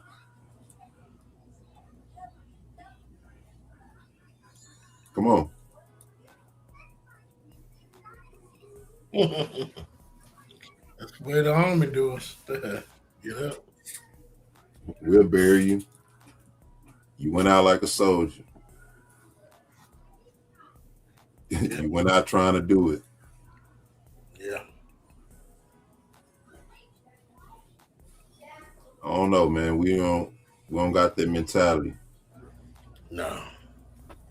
Let's look at some more of this. We'll be through in a minute. I'm just trying to get they stances, you seeing different angles, and they pretty much giving you the backdrop. Then you know that, okay, you've been in the league for such and such time. You knew this what it was. Why now? You know, and that's why I say I'm trying to get the gist of what happened. You know, what was the last shout? You know, what was the moment where he went left on him, and did he say something? Did they try to get him to do something? You know, was he just speaking out loud, presumptuously? You know, fair use. Point. So there should be a balance in the consequence, because I'm saying what I feel and you're telling me to shut up. Yeah, okay, cool. Right? No, I'm not telling you to shut up. Yeah. You can talk. You just not going to talk over here. Yeah, that's all. But I wasn't talking over there. I'm talking on my phone. No, I'm just saying you're not going to talk with this jersey on. Yeah. I didn't have a jersey on. No, you're not going to have it on. You're part of you can wear your regular clothes and do that. You can talk now all you want. You can say everything you want to. Okay. So remember what they did to Tebow. And nobody going to police it. Tim Tebow. Listen, nobody going to police it. His career cut short. Because he wasn't no good. No, it was not. He cut short because he was preaching about Jesus. No. It's documented. I could guarantee it had. Hey, Kadar, why Tim Tebow get cut? You remember Tim Tebow, huh? Stop. You remember, you still there, Kadar? Tim Tebow, y'all remember Tim Tebow? He was a strong component for Christ and everything. And he sort of got blackballed, you know, strong advocate for Christ. But he was a star quarterback in college, you know, and when he got to the NFL, he was decent. You know, he got criticized for not being able to throw and all that, but he was one of them real greedy kind of white boys, you know, just played hard and just, you know, wanted to win. And he made it to the league, and they blackballed him for his beliefs. As many would say, some would say he wasn't really that good, you know, and some will stand in between. I think he was a pretty decent quarterback, good enough to where he could have been on a team, you know. He was one of those guys who, if you needed a backup to step in, you know, he was definitely somebody you could depend on, you know what I mean, playing wise. But they didn't like his beliefs, and he wasn't shy about making his beliefs known. And I noticed a pattern with that in professional sports when it comes to beliefs. You know, anybody who expressed their beliefs, they sort of put them on the back burner. And even they're talking about Steph Curry, right? When Steph Curry first came in the league, he was a strong component for Christianity. Be quiet, man. What are you talking about? He was a strong component for Christianity. And he spoke out for Christianity. As a matter of fact, that was one of the reasons he didn't sign a contract with Nike. He signed with Under Armour, from my understanding. Because Nike went on this whole deal where they was, you know, being exposed for a lot. They come out with these shoes, these 666 shoes with the devil's blood all in them and all this kind of stuff, just to kind of get people's reaction to them. They didn't drop them, you know. And so he signed with Under Armour. But Tim Tebow, you know, was one of those dudes. And even Steph Curry, when he was more verbal about his Christian beliefs, he was getting a bad stigma in the NBA, a lot of bad stigma. Oh, he's too small. Oh, he can't guard nobody. And the whole time he, you know, really making his mark, showing that he's a good shooter, good defender, but they really undermining that because at the time he was more verbal in his beliefs. Since then, he's been silenced in his beliefs. And it seems as though he's been more compromised in a way. Fair use. Had more to do with the way he played the quarterback position in National Football League. It was documented, bro. It was documented. So you mean to tell? Hold on. Whoa. It was documented. Whoa. It was documented. So you mean to tell me, right? This is what you're telling me, right? You mean this is what you are telling me, right? That find a family movie.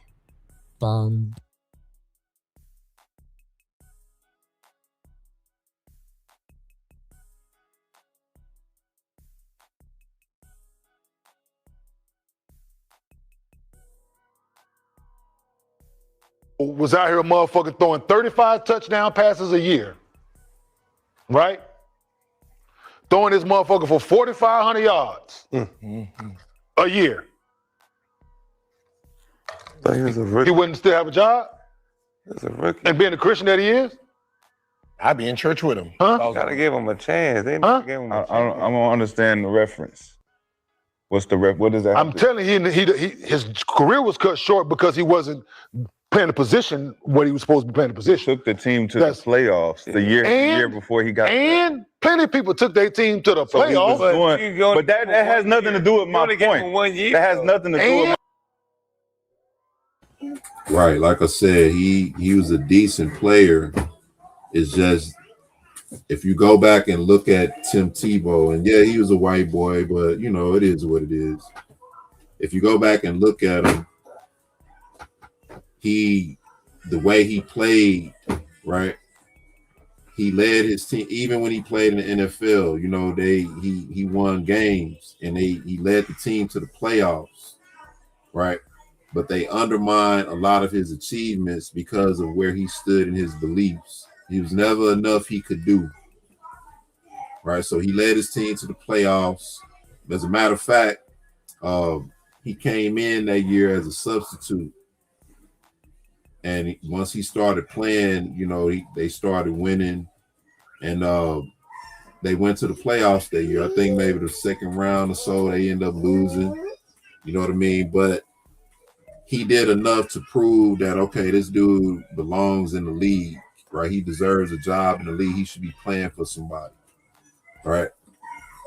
And everything he did, they undermined it, all due to his beliefs, right? And now is left is left up in the air whether he was good enough, whether he was not good enough.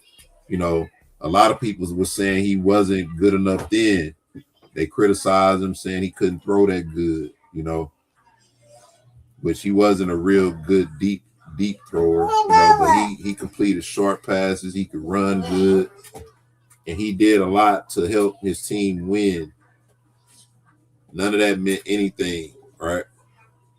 And it ruins the integrity of any business, any league, anything you do when you don't reward guys who put in work and earn the positions, you know what I mean?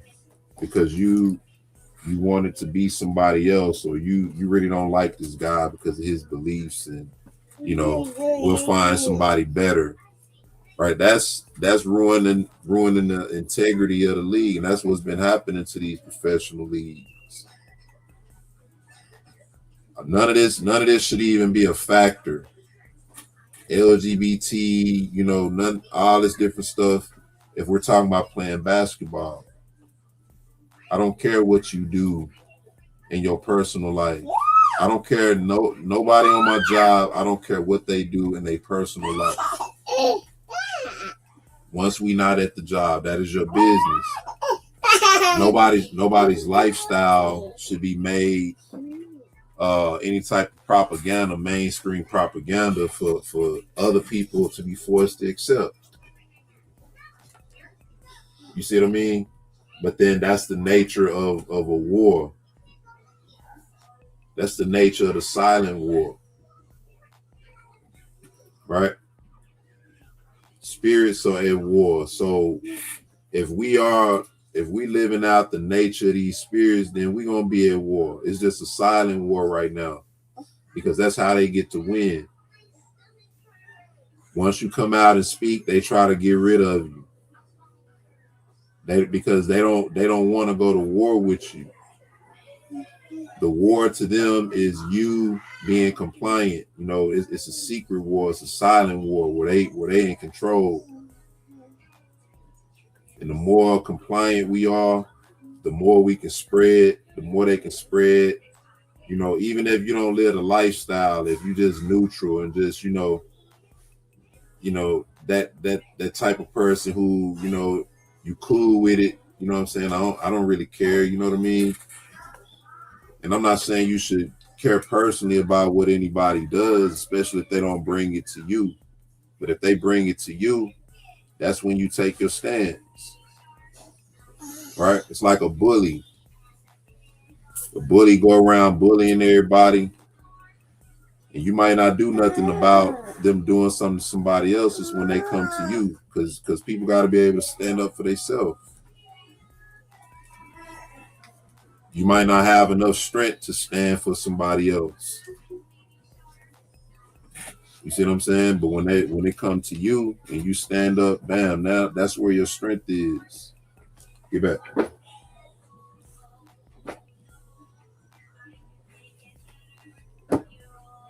Get back. So this is the type of war we fight. Now we starting to speak out, and they don't want to fight with people who speak out. They want to just let's get him out of here. You know, he's too much trouble. See, now all you did was give this man more of a platform because he was actually in the league. And with this being fresh at this time, with all this stuff going on, the war and everything, this is going to be a right time to expose what's really going on in the NBA behind the scenes. You think people not going to be open to hear that? I pray they don't try anything, you know, outrageous. I pray the Most High uses brother to expose some stuff, because that'll put a lot of stuff in perspective, you know, about what it means to be famous and what it means to be, you know, in certain positions. Fair use. My point. He wasn't no good at the job. Ray Lewis was super Christian. Not like him. Like he was out saying the shit. He was out doing that shit. He was out. Ray was more in the locker room. He was uplifting his teammates type shit. But Tim was saying it in interviews and all that. If he was this great quarterback, he would have been drafted #1 in NFL, dog. Well, like let's just check me out. Can you generally, if you're very good at a certain thing, you can pretty much do whatever the fuck you can do what you want to, right? So therefore, the point I'm making is Tim Tebow would have been drafted #1. No, you can't.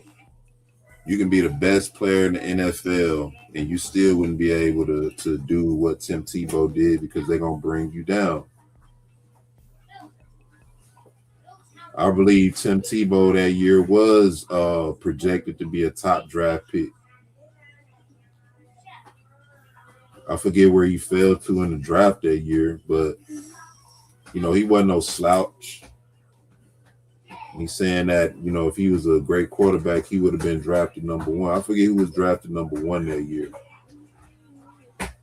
But that's, you know, that's sort of a disingenuous thing to say, especially given the light, especially looking at it in hindsight, the whole situation, right?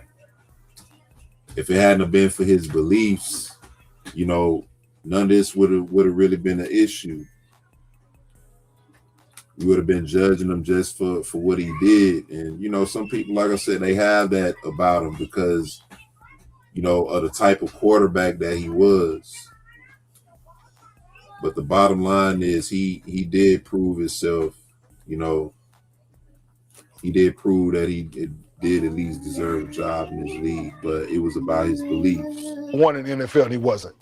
But he was that Tim good. Tebow we're not referencing him in a #1. We're saying Jaden McDaniels, Jonathan Isaac, Kyrie Irving. These are guys who went against the grain and then went against it and went other ways. It did have something to do the grain in America. Well, no, it did not. Here's the other side of it too. So Ivy said that Catholicism, a fake religion. The Pope is from Chicago. Wait. Other guys have Russell Wilson. It don't get no more religious than that. Russell Wilson. Why would you say that? Winston. Why would you say that? Winston too. I'm just saying. No. Winston done, folks. Russ got a Super Bowl. And look how So they guess what? killed Russ. But Russ had his, you know how long it took to get there? Also, as a It didn't happen in the first 3 years. Hey, it didn't happen in the first 3 years, Y'all is what I'm comparing saying. apples to oranges. No, man. no. You're comparing apples to oranges. We're comparing a religious person with a religious person. No, because this dude is talking at a monumental level. The other guys are just being examples of it. Jameis Winston? He's being an example of it. Okay, cool. These are guys who quietly they're quietly still employed and was the number one pick in the draft. And he was out there. Guess what he was doing? He's funny. I love him. Guess what he was doing? He was out there motherfucker throwing 30 touchdowns, 30 interceptions. Hey, guess what? No, it don't. Slow. Don't even know he's funny. So I think he knows that he. But my thing is, game's about to start.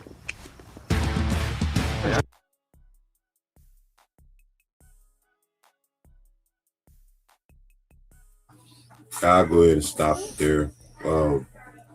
But as y'all can see, man, I wanna end this with a passage in Romans. Yeah, I'm gonna have to go on and end this too, so I can put my little ones down.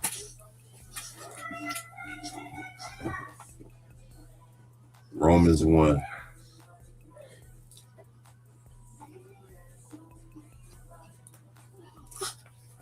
It says in 18, it says, "For the wrath of Elohim is revealed from heaven against all ungodliness and unrighteousness of men who hold the truth in unrighteousness, because that which may be known of Elohim is manifest in them, for Elohim have showed it unto them." So now, even for this is talking about people who's supposed to know the truth, but then even when you look at from a natural standpoint, you have people who say they believe in God, and you have people who say they don't. Whether you say you do or don't, you are aware of this concept biblically, right? You're aware of the concept of a man being with a man and a woman being with a woman. You know, whether you're religious or not, you're aware of the notion, right? That is unnatural, right? Some people might make excuses for it, right? Some people may go against it being unnatural, but you are at least aware of the notion biblically that is unnatural. It says, "For the invisible things of him from the creation of the world are clearly seen, being understood by the things that are made, even his eternal power and Godhead, so that they are without excuse." All right. And when you start looking at the priesthood and all these different things, this is where a lot of this perversion was practiced. In the hierarchy, in the priesthood, right? Who else would know and understand the Most High in this manner? Like it's saying, all the invisible things of him from the creation of the world are clearly seen, being understood by the things that are made, even his eternal power and Godhead, so that they are without excuse. Because that when they knew Elohim, they glorified him not as Elohim, neither were thankful, but became vain in their imaginations, and their foolish heart was darkened. Professing themselves to be wise, they became fools, and changed the glory of the uncorruptible Elohim into an image made like to corruptible man, and to birds, and four-footed beasts, and creeping things. Wherefore God also gave them up to uncleanness through the lust of their own hearts, to dishonor their own bodies between themselves. So it's spirits behind this. That's why I said when a man decides that he's going to be with another man sexually or intimately, there's a spiritual force behind that. And biblically, we see that there's what hasn't said, a reprobate spirit behind this. And the Most High is allowing it. Because it's somewhere along the line, when you enter up in this way of life, somewhere along the line, you rejected the Most High. And that's what landed you here. It says the Most High gave them up to uncleanness through the lust of their own hearts, to dishonor their own bodies between themselves. And this is why you hear a lot of times with a lot of these celebrities, you hear that they have to give oaths, you know, they have to do sacrifices. And in those oaths, even in some of these sororities, like I looked at a video not too long ago where this sister was talking about in their these sororities, they had these processes.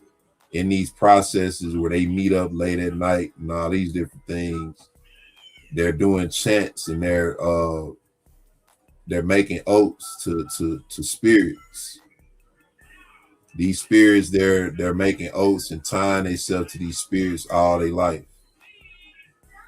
One lady said in one sorority, at a lady's wedding, her sorority sisters would be there at her wedding chanting, giving these chants to pretty much denounce the oath that she had with her husband and solidify the oath that they have with the fraternity. So you got a lady walking down the aisle with a man, you know, and the whole time they're not even in a true covenant with one another. Right? It says, who changed the truth of Elohim into a lie and worshiped and served the creature more than the creator. Hold on one second.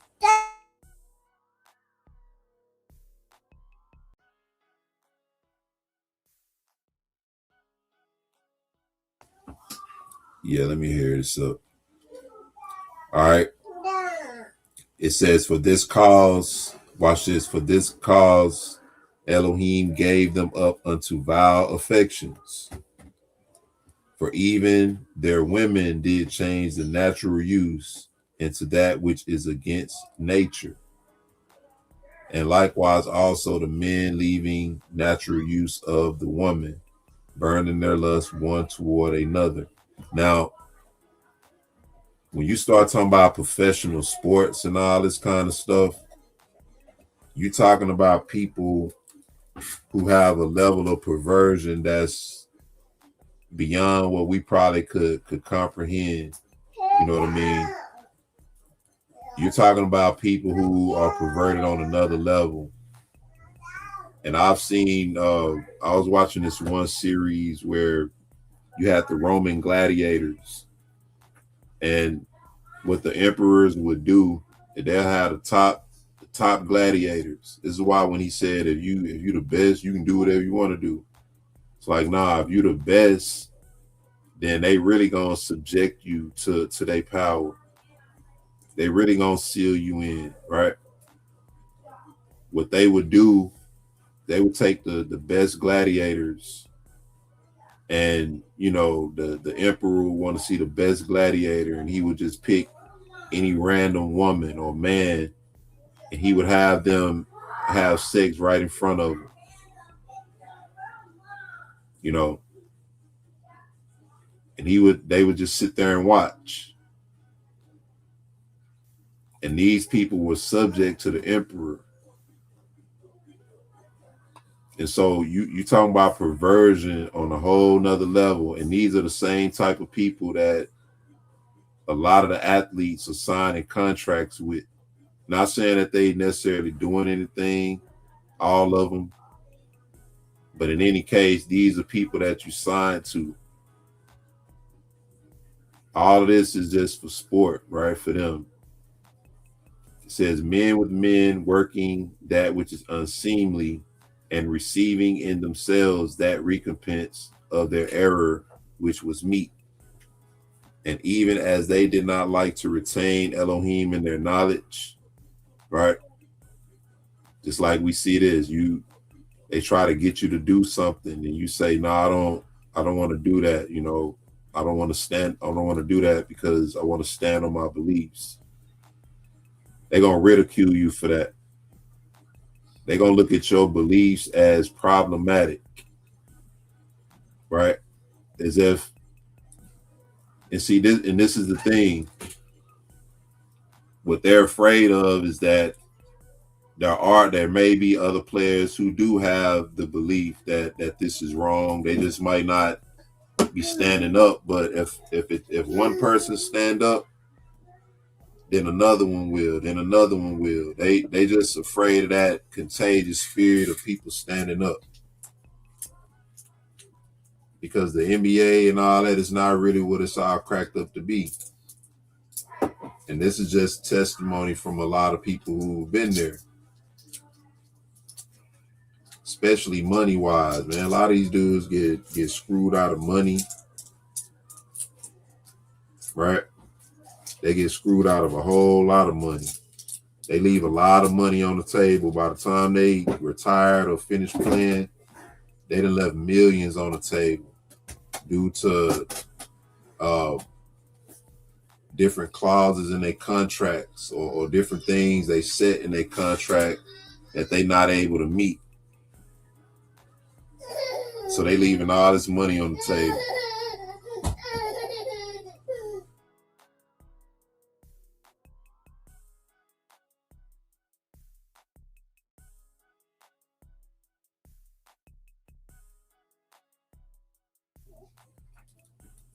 You leaving millions of dollars on the table because you stood on your belief or because they put some weird clause in your contract. It says Elohim gave them over to a reprobate mind to do these things which are not convenient. Right? Being filled with all unrighteousness, fornication, wickedness, covetousness, maliciousness, full of envy. Right? You look at a lot of these players, man, a lot of these older retired players, and it's like they all still got grudges. You know, they all still got this this heyday mentality, like nobody's better than me or I was the best. And if anybody don't agree, now that creates a whole argument. You got players who ain't played in almost 20 years still envying each other. I'm sure everybody know about the Isaiah Thomas and Michael Jordan beef. Right? Why is that still so prominent and so talked about? Well, they got the older players jealous of the younger players because the younger players are getting money in a way that they weren't getting money, and they set the tone. The younger generation of players is not really respecting or honoring the older generation of players who set the tone. But every time you look up, the older generation of players is trashing and talking down on the younger generation. I just heard Tracy McGrady say, "Ain't no this generation ain't that talented. Ain't no talent." I'm saying that they don't see another LeBron or anything like that coming down the pipeline because of how the NBA is now, the trajectory of the NBA. LeBron come from a different era, then he spilled over into this new era, and you see the difference. But this is the mindset of a lot of these dudes. They, not even playing basketball, but they still think nobody's better than them. Envy, murder, debate, deceit, malignity, whisperers, backbiters, haters of Elohim, right? This is all the spirit of competition in the NBA, professional sports.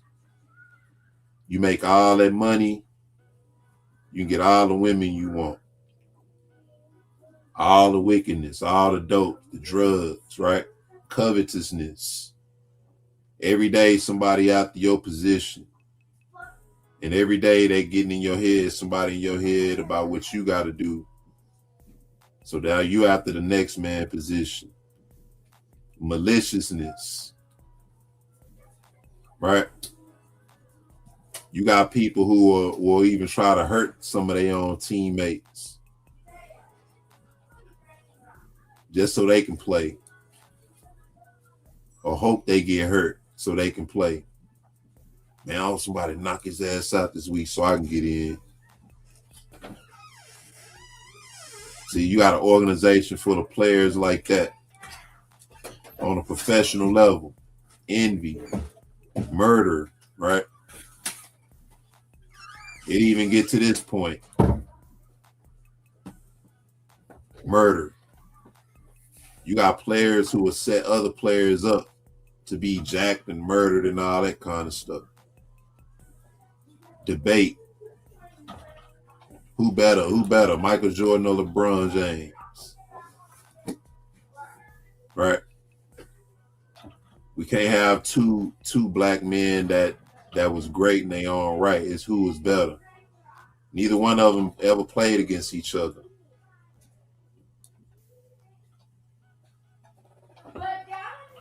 Who better out of LeBron and Michael Jordan? Deceit. Right? You hear about all these players and stuff, you know, mingling with each other's wives and all this kind of stuff. These two players then got into an argument because they messing with the same woman. Now we got to trade him to another team. Right? Malign, malignity, contagious behavior. Right? You hear about younger players, being exposed to things by older players. Right?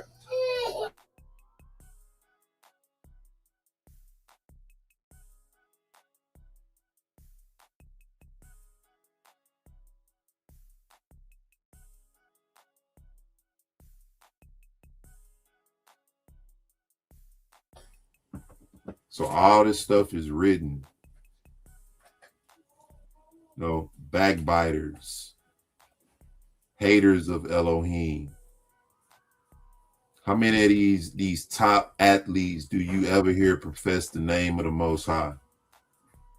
How many of these top athletes do you say, man, I give credit of my abilities to the Most High? I credit the Most High for my ability, for giving me my ability, for even planting the seed in me to want to enhance and better and further my ability. That's just like with the scriptures. The Most High give us the ability. He gives us the skill. It's up to us to use it and enhance it. How come we never hear any of these players doing that? These top athletes. Because they make oaths, right, to go against the Most High. Seen a video where Chris Webber, he was talking about how when he was playing for Sacramento, they were standing at the free throw line. They were playing the Bulls. He was standing on one side, Mitch Richmond was on the other side, and Michael Jordan was at the free throw line. And he said, while Jordan was at the line shooting, he said, man, Mitch Richmond yelled out. He said, Mitch Richmond said, man, Michael Jordan sold his soul to the devil to be good in basketball. He said he looked at Jordan and Jordan just shrugged his shoulders like yeah, whatever, like, oh well, you know what I'm saying? Now when you hear Michael Jordan speak, Michael Jordan don't get the Most High any credit. You see what I mean? He says it's all credited to his hard work. And you know what? The Most High is just and fair to where he will even allow that to happen. That's why he say he magnified his word above his name, because he put laws in his word. He put principles in his word to where even if an unjust person follow these principles, they'll see results.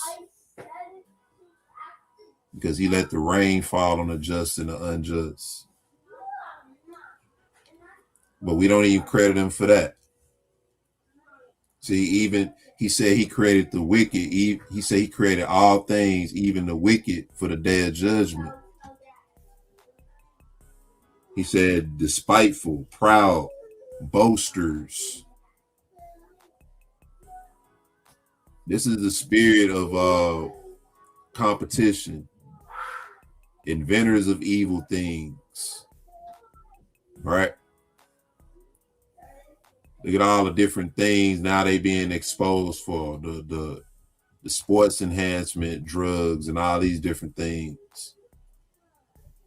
The different mechanisms all these different players got access to that's illegal to try to make this stuff better. I'm just tying this to what we talking about, right? Then it goes disobedient to parents, without understanding, covenant breakers, without natural affection, implacable, unmerciful, who knowing the judgment of God, that they which commit such things are worthy of death, not only do the same, but have pleasure in them that do them. So that's where taking the stance come in. Right? It's one thing to say that's y'all, but then it's another thing to say that's y'all, and you know, that's against the Most High. You see what I'm saying? You can say that's y'all to anything. You know, I don't like pecan pie, and my wife love it. So to me, hey, that's you. That's all you. I don't want no parts of it. See? But we can't just take that mentality when it comes to something like this, when we have a standard against it.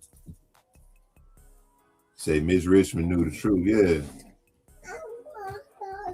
I told you, man, I believe Jordan stunted the growth of the NBA.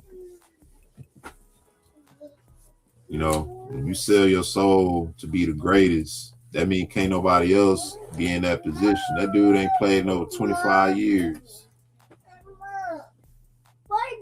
How many people have you seen him help in a professional level? Yeah, you hear a lot of people talk about, you know, advice that he gave and different things like that. And some of it may help, you know. But none of these people were able to surpass him or do what he did.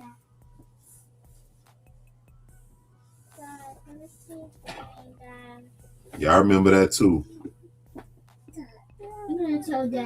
Yep, but I'm showing in the scripture this spirit, you know what I'm saying, where it come from and what they don't like. So I think this is the fall of all entertainment, man. You know, when you look at our people, you know, we the lifeblood of it all anyway. And so judgment starts with us, you know, and that's all the way around. We're gonna be the ones, you see, we're gonna be the ones to take the stand and call all this stuff out, you know. And it's only a matter of time before a lot of other brothers who in this league and in other organizations start to take a stance and say, you know what, I really don't care what you do. But when you start trying to force me to do it, now I have to stand on the truth of what the Most High's words say. You know, and that's what it's coming to, man. You know, I always said I'm not interested in nothing. If I'm watching basketball, I'm interested in that. You know, and that's what it should be about. You know, but once again, in the business world, the world of politics, you know, things get mixed up, things get twisted. And because things get twisted at the top, now we got to deal with it. We got to conform. We got to bend and break and compromise and do everything that the company wants us to do. And that's all a part of our curse, right? If we don't do it, then we don't eat. I didn't show the video of this dude, Jaden Ivey, You know, now all of a sudden his wife, you know, his white wife and all them, they not supporting him. His family not supporting him. You know, and I'm sure these are all people that he took care of when he was getting his money, making his salary, doing what he loved to do. He took care of all of them. You see what I'm saying? So it just goes to show, man, like what is it all for anyway? You go to work, you already compromise enough as a man, you know, taking ridicule and having to deal with stuff just to be able to survive. Now you asking me to be less of a man to support something, an organization that's clearly against true manhood, true masculinity. In many ways, the LGBT community has made it clear that we hate black men, we want to kill black men. You know, through the feminist movement, all that's tied together with LGBT. If you're a feminist, you gay. You part of LGBT in my book, because that's where it rooted up from. It stemmed up from feminism. You see what I'm saying? So there you have it, man. You know, we living in that time of judgment. Most High said it was gonna happen. You know, and just like the music industry been exposed, all the stuff being exposed, you know. And so now we are without excuse. I stopped listening to hip hop I want to say almost 20 years ago. Once I started seeing more and more that these rappers are connected with Satanism and they doing things against the Most High to be famous and to be put out, it's like, what I'm gonna keep listening to them for? You know, they have nothing to say to me, and if you're really listening, you know, with the ears of truth, right? If the Most High has really opened your ears up to the truth, when you listen to this stuff now, you can hear it. You can hear the demons speaking in it. You can't even bob your head to this stuff no more. Once you really hear the message in it, it's like, what am I enjoying this stuff for? Why am I still listening to their music? Why am I still watching their movies?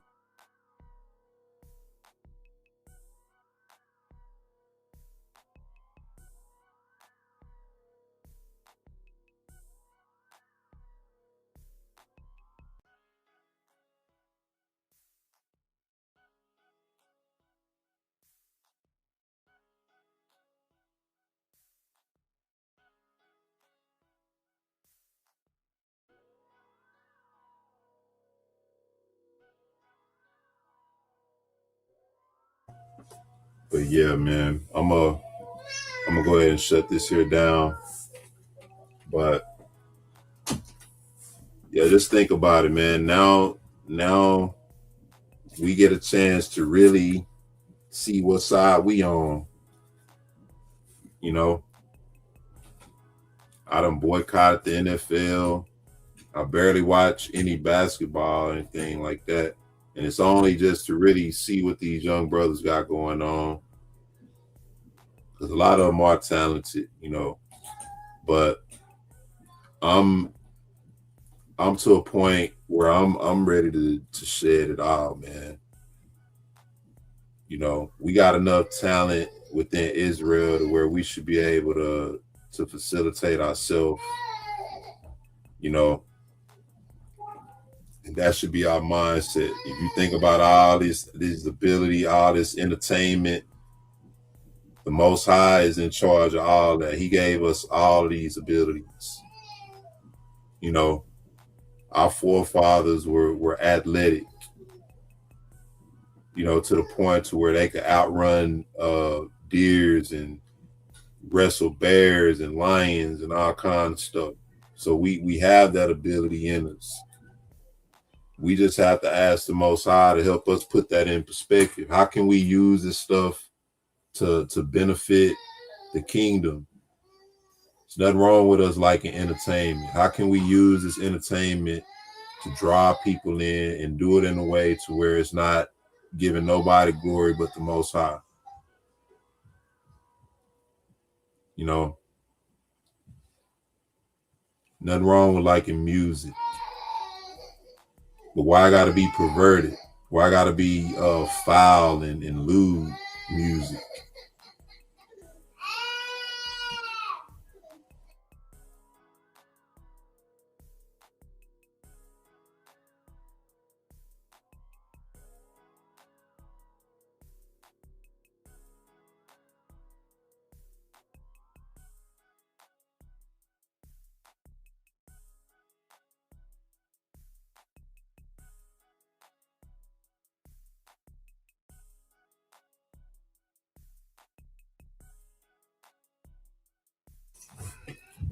All right, but in any case, y'all, I'm gonna go ahead and shut it down. All praise to the Most High. I appreciate y'all in the chat. Once again, y'all keep my wife in prayer. You know, she's doing real good. She'll be back soon. Make sure y'all like and subscribe to both channels, T.I.R, Talk Show and Fellowship, and Resurrecting the Truth. You know what I mean? Make sure y'all leave feedback in the comment section. Shout out to the brothers once again. It's the middle of the week. You know what I mean? So just taking advantage of this time off. All praise to the Most High. I'm feeling good. And also the wine party, May 30th. You know, y'all reach out via email to let us know who's interested. Let me see some.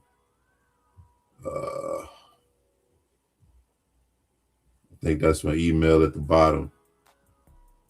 If you're interested, you know, reach out via email. We still finalizing everything. So yeah, man.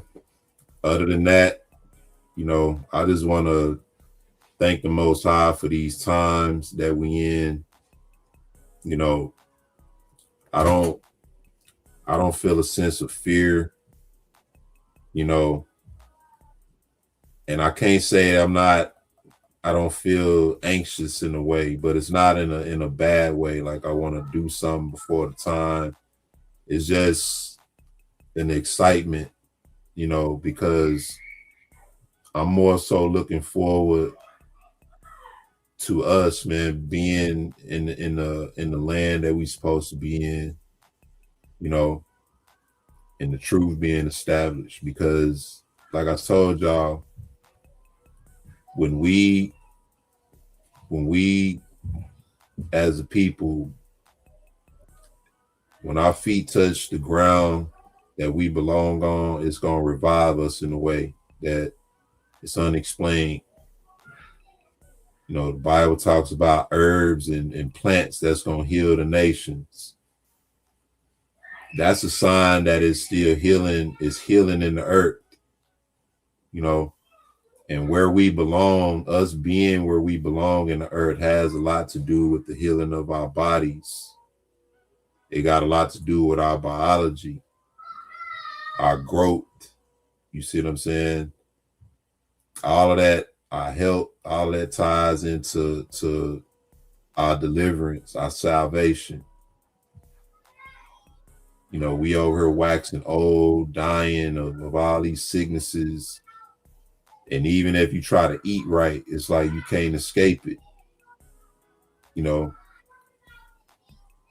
Enoch said your fruits would be defiled. Everybody trying to run around and eat fruit. I'm just gonna eat fruit, you know, juice and all this kind of stuff. All that's defiled.